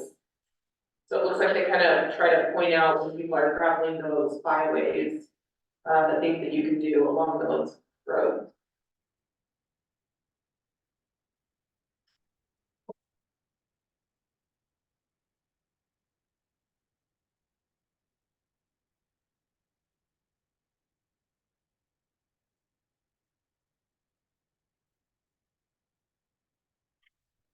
I have this, Maybe we can get a Virgin Town sign. Because we're seeing it by, you don't have any sign out there that you're entering Virgin. no, there's right there by the wall, for Desert Gardens. The way, you know, that funky wall, that funky sign that's right there by the wall. Right. That's the sign that says Town of Virgin. Okay. And when Bruce was mayor, we decided to put that sign, and we had collected some funds at our 4th of July events. We had some, money that was donated to be for that sign. And then the reason why the sign is the way it is, it's kind of bumped up against the wall, is because that's the town, that is right there, right past that is BLM land. Or Water Conservancy District, whatever, it's not town land. We were required to put our sign right there. We could not even angle it because it went out over onto our BLM land. We had, that's why the sign was so funky. The way it's situated is the only way that sign could go there. So, and it's not real lit up or No, anything I like can't. that. I can't really see it. People say, well, I just went through past Virgin and I didn't even know it was in Virgin. The lights are very bright. The light's very dim. Well, they're old, the lights are old. And it's a They're silver very fountain thing. and Yeah, it's a they're really thing. They're way old. Okay, so I just wanted to let you guys know about that. That was simply an information, thing. Now, these amended CCNRs by Sierra Bella. This, we are looking at one very specific section of the CCNRs, and, I am meeting with these people tomorrow. Some of the people are coming tomorrow. I have a meeting at 9 o'clock tomorrow morning, and one of the topics of conversation is what we're about to talk about right now. So if you go to page 6 of, I have a copy, but if you go to SharePoint, it's on SharePoint, you CCNRs.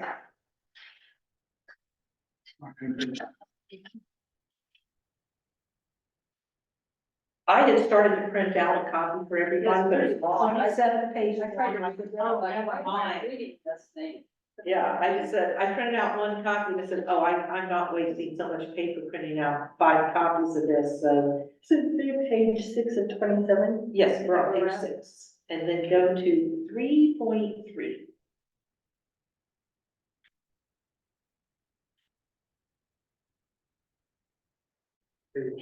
Page 6 of 27, and section 3.3.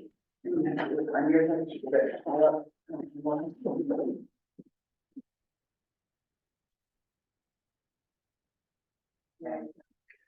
Then we're gonna have to go and look at chapter 60 on the Municode.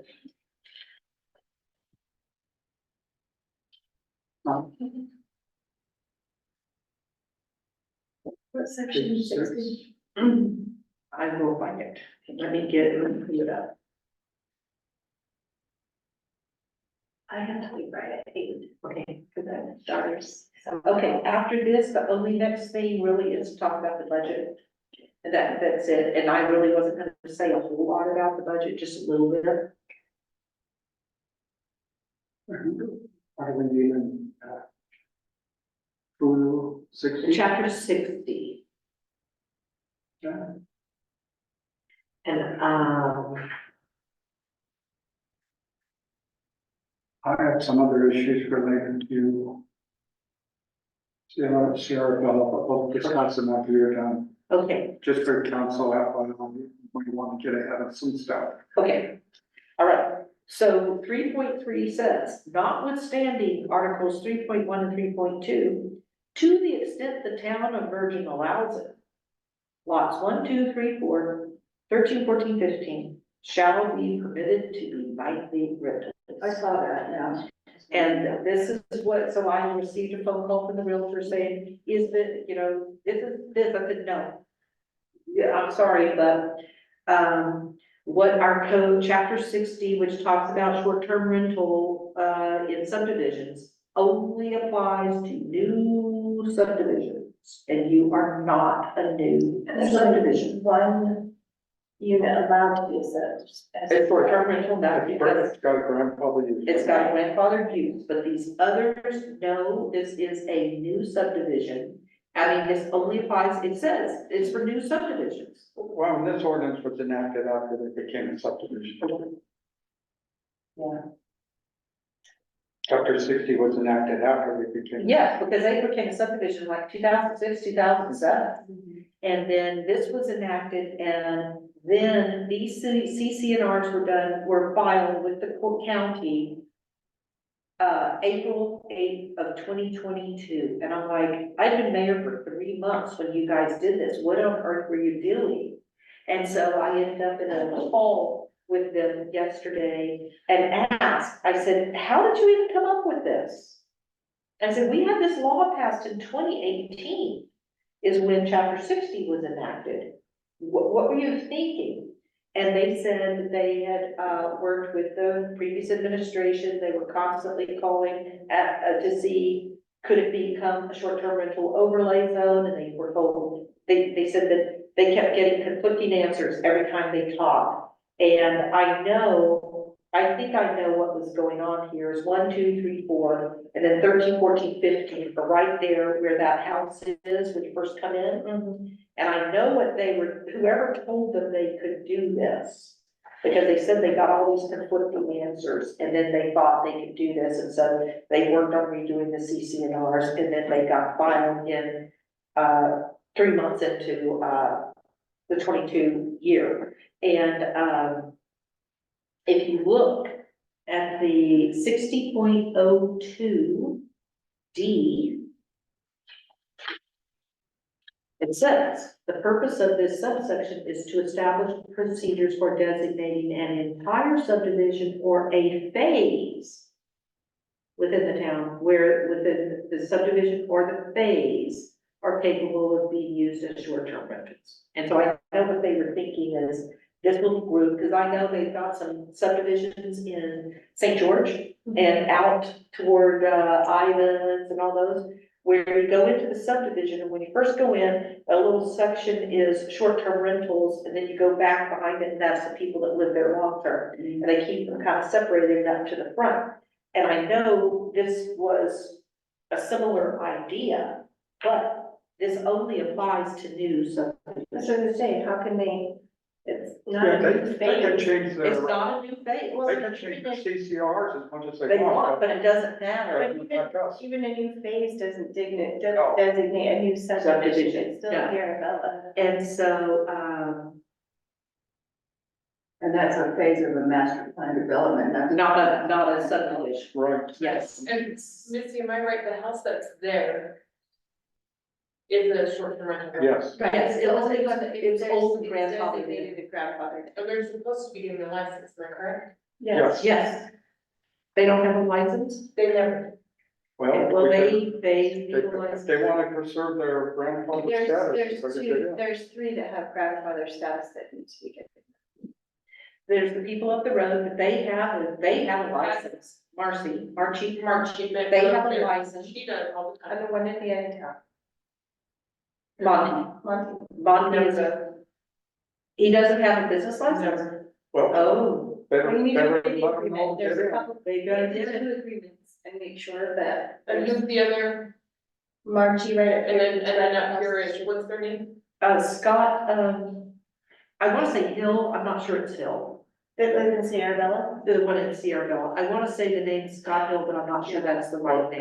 What they're doing is creating an issue because the ordinance is illegal non-conforming use. They're not legal. But They Get were 'em in. grandfathered You in. need to, Get them in and get them. you need to do some paperwork. You know, that's it. We're always having issues with trying to get. Well, I think you got a hammer now to say, if you wanna lose your grandfather status, don't come in, or if you wanna keep it, come in and get your license. You need to review that and keep though first.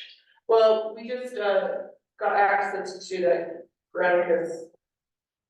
Oh, okay. I just got in today, actually. Okay, so here we were just reading section D, 16.02D, where it talked about, the whole subdivision or phase, and then if you go down to number 2, D2, that's where it says, the right to seek an STR development overlay zone designation only applies to new developments for which a final plat is recorded after the effective date of this section.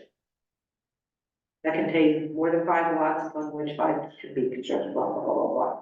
So it even says new developments for which final plat is recorded after the effective date, and their final plat was recorded back in 2007.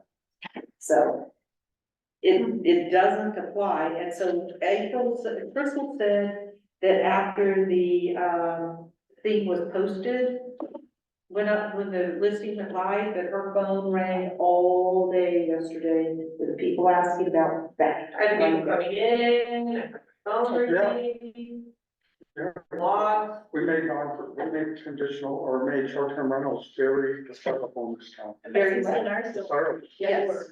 CCNRs don't trust. even more, no. See, yeah, and that's what I explained to them, that town rule transfers trumps any CCNRs, and they were asking, well, is that true? And I said, well, yes. And besides, otherwise subdivisions could change their CCNRs all the time and violate our town rules with impunity, and it just doesn't work. Well, and I mean, the questions that I'm getting are like, why are some lots 240,000 and some lots are 1 million? Well, the ones that are 1 million are way up at the top and have a view that you don't get down below. I know which ones. I know which rules, You know. which lots they said they want to call. Why lot. did they fail the perk test? Why, So, what? I mean, there's just a lot of questions. Fine, however, all I'm telling you is, the $1 million lots are way up there by Mays and the, and what was it, McKenna? Yeah, it's way up there by them, those back lots, those are the ones that they want to charge $1 million for. Okay, I'll come back to what your issues were with Sierra. I want to say this so that Misty can go. So we got an updated budget today. This is different from the one that was posted on SharePoint. This one is what got handed to me today, this afternoon, after my budget meeting with Leroy and Sil, the CPA. We updated some numbers, so this is the latest proposed, and I wanted to explain that what I did, I asked Sil for a breakdown of every single expense account on this, whether it's in general parks and rec, roads, water, whatever. And he sent me a breakdown. It's over 100 pages long. I told him when I asked him, I said, this thing's gonna be close to 100 pages. He said, oh, it'll be more than that. And it is more. I put it on SharePoint so that you guys can look and see the breakdown of every expense account. But I want to warn you, I don't know what you guys will be looking for when you look at the breakdown, but all the breakdown is going to tell you is the name of the name that the check was written to. It's not going to tell you what it was for.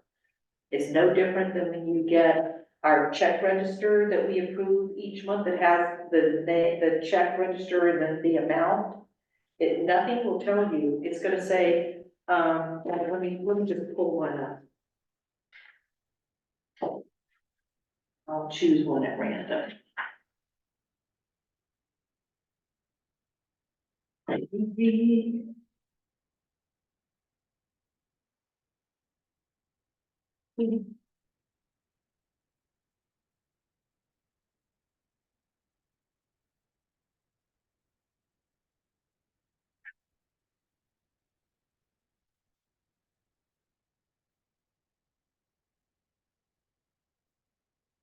How is it a lot different than?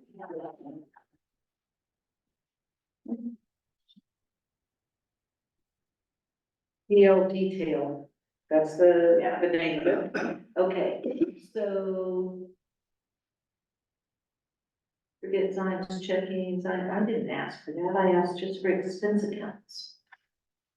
Let me see if I can find one that's an expense account. He must have done a detail on everything instead of what I asked for. I hadn't even looked at this, I just put it up. Yeah, 'cause I opened this, and I was like, I'm gonna ask him to redo this. I'll ask him tomorrow if he can redo this, because this is not what I asked for. Okay, now here we go. This is payable. Property tax revenue, vehicles, property tax income. Power plant, Rocky Mountain franchise energy tax, that's all income. That's all revenue, and all I asked for was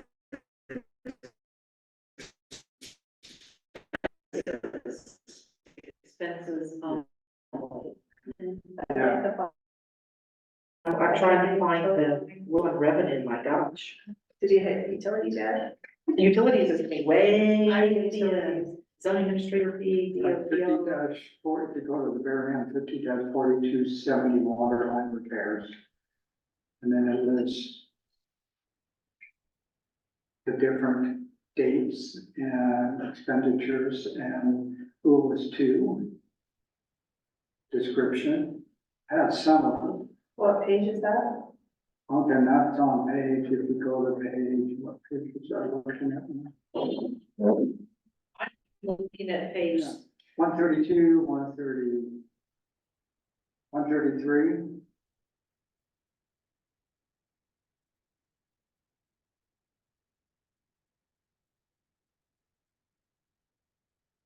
Like 133 capital expenditures.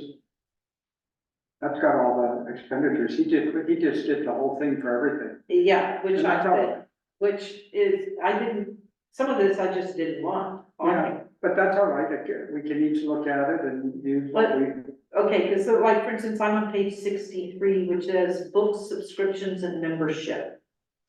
And it's got showing August 8th, August 7th, the payment to Bushnell, but it doesn't tell, and it just says it was on the credit card, that's all it says.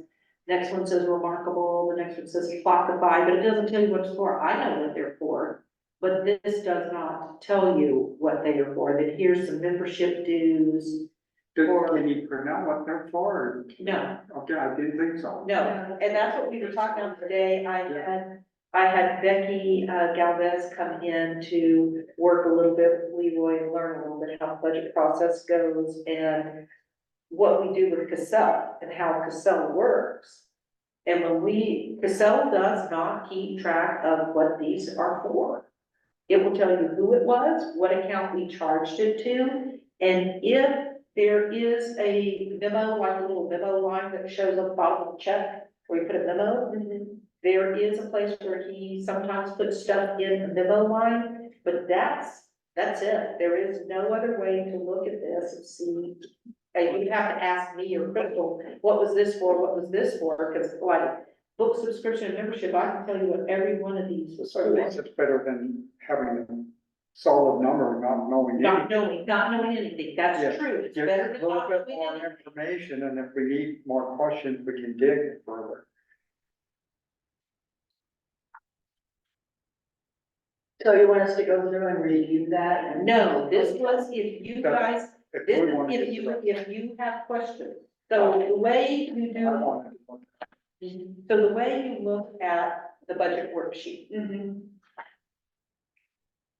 The very last column is what we are estimating, what Leroy and I came up with as estimates for next year. Okay, yeah. Okay, so you look at the current, right next to it is the current year projected actual, Right. or, well, actually, you can see 2023, the current year budget. For example, let me find something, I'll give you an example here. attorney expenses, this is 1044,305. So page 1, page 2. Under general government expenses. Right. 1044,305. You can see that current year to date, the very first column, in the first 9 months of the year, we have paid $54,717 in attorney expenses. The next year shows that we budgeted $70,000. And so the next column says that we still are under what our budget by $15,283. The next budget says if we continue at our current spending level, we will actually end up paying $72,956 by June 30th, if we continue at our current level. Right. And then the next column shows that Leroy and I put $100,000 in attorney expenses for next year because of potential lawsuits. So what you do, all we're doing with the budget is saying, this is how much we've spent so far to date. What do we think we should budget for next year? And that's really all this is looking at what we've spent so far, what we think where we're going, and what should we do for next year. And that's what we're doing here. And then I got Sil to print out the detail for each category so that if you've got questions, you can look at it.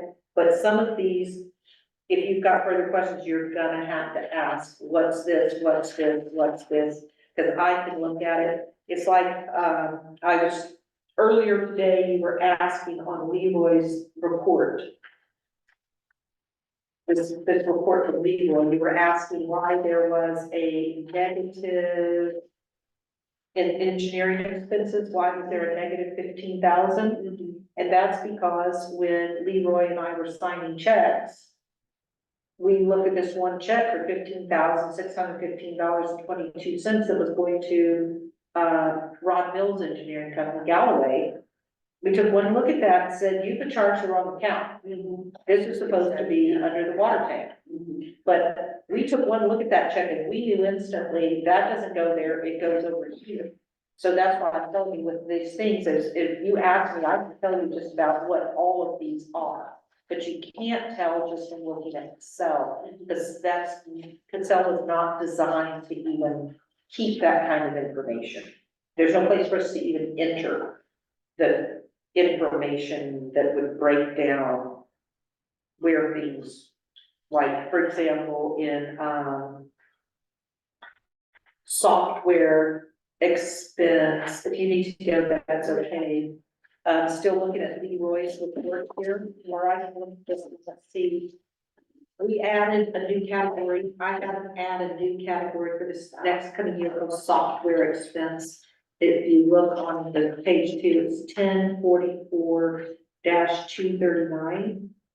And that's on page 2, 1044-239. We are putting $30,000 in the budget for software expense for next year.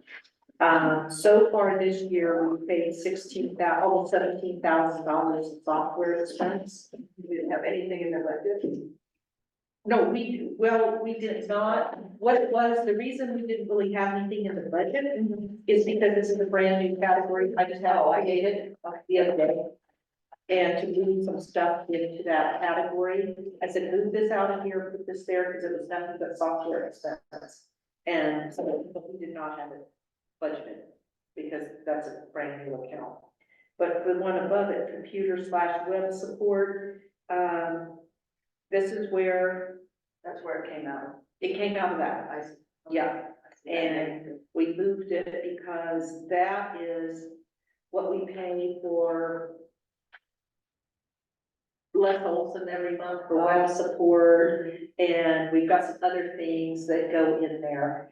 And then so just software alone is, there's one company we could spend $25,000 each year if we signed up for all the computer software that they offer that I would like to get. And even Cassell has many more modules we could sign up for that we could use. But it's like, oh my gosh, every module's $3,600 a year, 3,600. This other is 36, it's like, we could get $30,000, $50,000 a year in no time just in computer We software. need to talk to Bill Gates because. Yes, say, dude, can you get some money? Could you donate some money to the town to cover our software expense bills? So anyway, we are pretty much, I believe we've added in all the stuff that Ron Mills had as public works projects, those have been added in Where are they going to? under roads, parks, or, water. Okay. They're all I guess- in public works. And I'm more of this more philosophical question here, I'll contact Sil, but our resolution for, capital improvements talks about grading as one particular account over the money. Yeah, and we can get excess money and store it from year to year, but why isn't it put into that account and then taken out when the time is for that project, then to go to roads and whenever? I'm saying, so explain it, So instead of just, well, we're allocating it to roads this year, yes. well, why don't we just put the money into this one particular account, and then when we're ready to pay for the particular roads, we transfer it to this account. And do it that way. It's just a matter of, So you're talking about, getting our capital improvements year one somehow designated in the budget, so we know that that Yeah. money. and, well, So we do that. yeah, you can, yeah, and you can also put additional money into it for future years. And so I wanna make sure we have that ability to put money into this account, even though So we're not you, paid for this year. This year it's much of a problem, but in future years, so you wanted to have, for example, here on page 4. So it says CP, capital projects, road expenditures. There's only 1, 2, 3, 4, 5 expense categories of page 4. yeah, no, yeah, I guess what I'm saying, I'm talking about, look, all I'm asking is, right here, under, this is Yeah. expenses. There's only 5 categories. Are you asking for more categories for different types of things that would be done on roads? We talk about grading, what, asphalt, I mean, what do you, what do you have? here's the issue, you put it in capital project, and theoretically, it should be used for that capital project, but anybody can pull it So you out. wanna designate the projects? Yes, Okay, but I want something else, because state law provides that the town may, in a budget year, appropriate estimated revenue or excess fund balance, we can take excess fund balance and put it in a reserve fund for capital improvements. and do it on the budget. Did And, you just say reserve fund? and it's a reserve fund, and it's not, you can exceed certain statutory requirements with respect to that. Take a look at 10-5-113 subparagraph, 10-5-113, what? subparagraph 3. Okay. And I'm thinking down the road in the future, so what you end up doing is putting this money into this fund. And then as you need it, you can then transfer it to the budget when the time comes. Okay, And I don't think that fund's ever been created, I doubt it. and we need to create. I'm sure one of the reasons it's never created is because the town was so broke before, it's like there wasn't Yeah. anything to put in a fund. And now we do have money to go into a fund. See, right now, if I understand the law, you cannot for general fund may not exceed 100% of the revenue you're drawing in, except if you have this one particular fund, you can transfer fund balances to it. So it allows you to do a little more savings for capital improvements. Gives you some flexibility. Gives you some flexibility.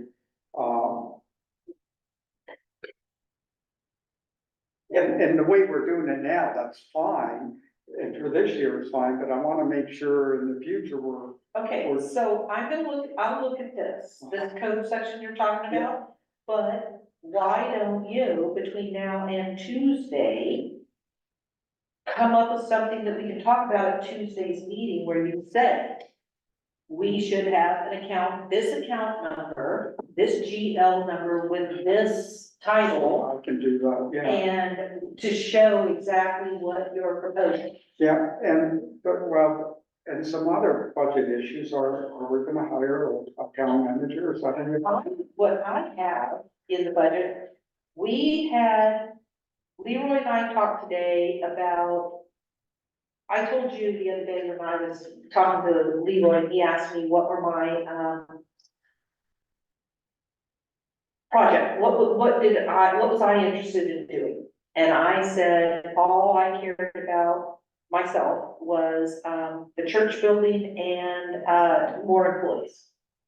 And then I said, you come in, you, Paul, come in and talk about capital improvement projects because that's your interest.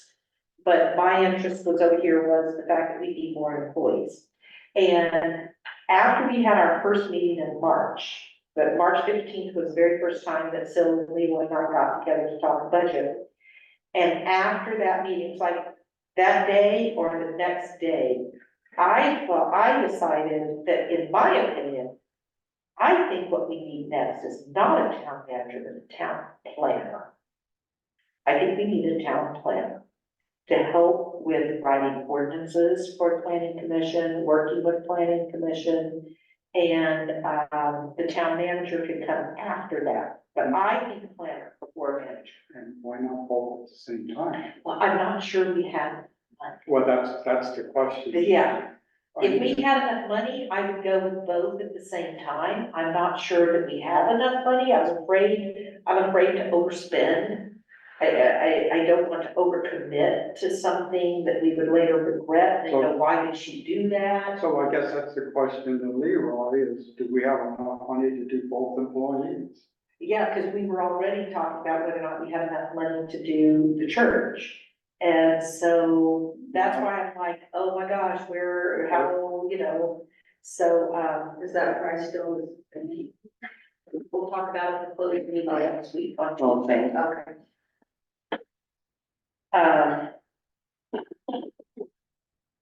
But we went ahead and put some money in the budget for it. I had Sil go ahead and put some money in the budget, but I haven't pointed it out where it is, and it's there. We'll have to wait till the full meeting. Yeah.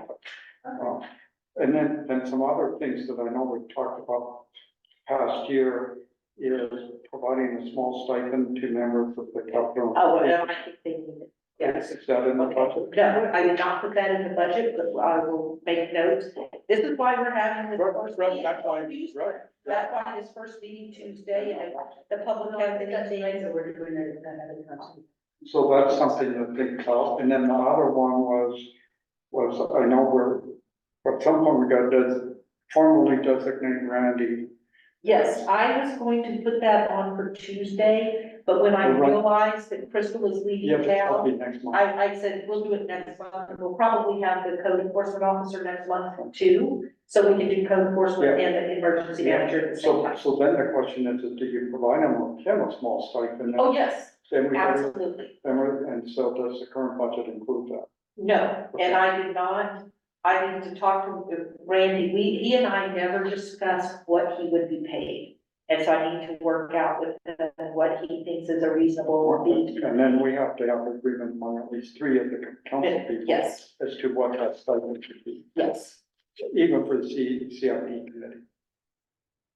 I mean, that was the prior what's council. the MP committee? CIC. Oh, I call okay. it CIP, Okay, capital improvements plan, but it's really CIC. okay, I thought maybe you were talking about something else, okay. And I know we had that discussion a prior council, and there was kind of a split that yes, we should compensate a small amount to. Oh, yes, there was a split, I don't And think you're then- gonna get I don't think you're gonna get an objection to this town council.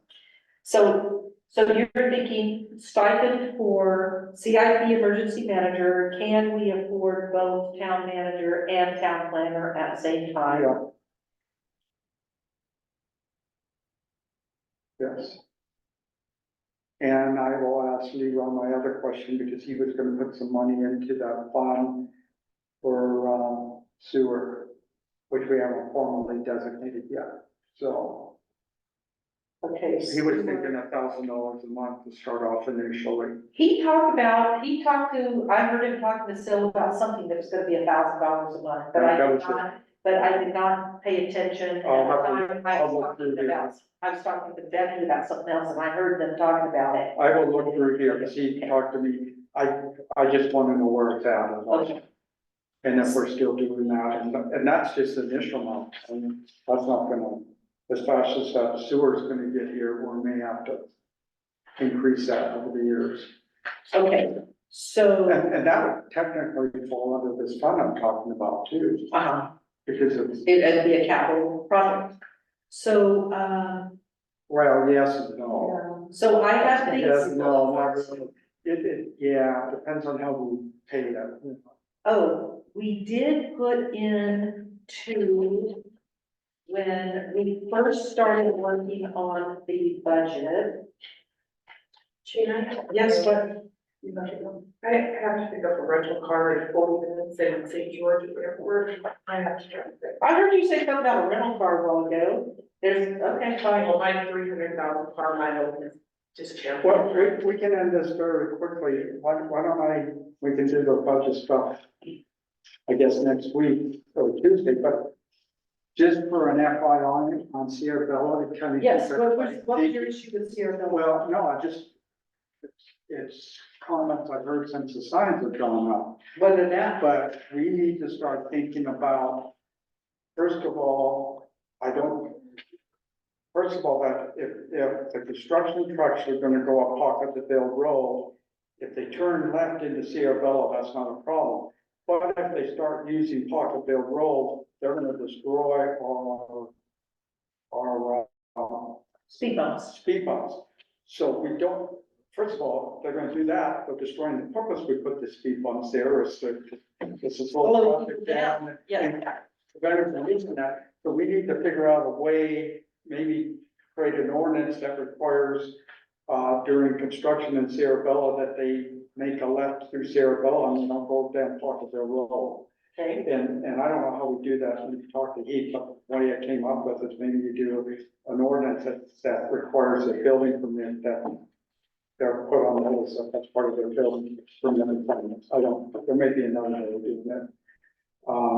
That's one, we'll probably have to get the noise ordinance sooner than later, because we're gonna have construction crews blaring music. I know construction crews, I'll have the music going. hey, I hear this in Rio de San. Yeah, we should get the noise ordinance. And they want to pour concrete at Yeah. 4 and 5 in the morning when it's hot outside. And They then, want to hear. But you can't avoid the concrete, that's a state thing, we try, I always. well, I don't care about that, I worry about, we're gonna have hammer, we're gonna have, it's the loud music competition between one house and the next on different styles of music being played. That's conflicting with the rest of the neighborhood. And then the other one we should start considering is dust suppression. Yeah. Well, it's supposed to For the be. nation. Yeah. Okay. So those are the things, future discussions that we. The other thing is that all the houses need to be dry sewer. They need, Yeah, that that's needs to enough, be, yeah, there's all kind of stuff. we've got to get needs that to ordinance Yes, before all that, before they start going to build them. okay, We got a lot of work to do. lot of stuff. Budget item is the extra 0.5%. For the resort tax. Why don't I just drop, I know we passed, Heath was, I think he forgot, which is fine, because I forgot ordinances too. I'll just go look at the last one that was done and then draft one for May. And you know, going back really quick and then you'll let you go. We may very well be able, I say, once some of these buildings that are in process, these construction projects, the development, commercial projects, once they come online, I think just looking at how much money we have coming in right now and what we are able to afford to do, that once, let's say, the gas station starts, operation, and some of these other projects come on, like the one the Lees are doing with the short-term rentals and all this, we're gonna have more than enough money to pay a town manager and a town clerk. Yeah, what's our current total revenue budget? What's our budget? Are we at $3 million? Oh my gosh, no. No, we're not. We have $1 million budget? We at least have 1 million, but we're not much more than that.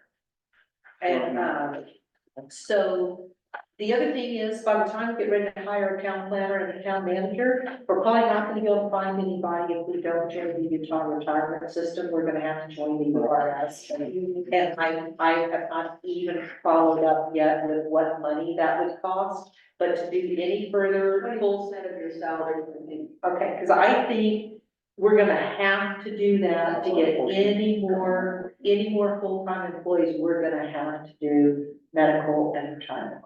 that's the personal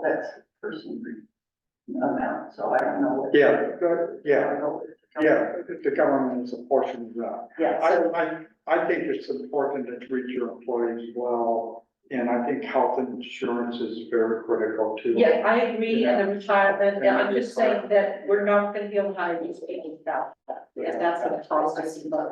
Okay, motion. Well, not as easy as. No, okay, Motion to adjourn, second. all in favor? Aye. Okay, Crystal, you may go. So am I still going to be on the capital improvements committee or not? Oh, we haven't even, well, that's another thing, we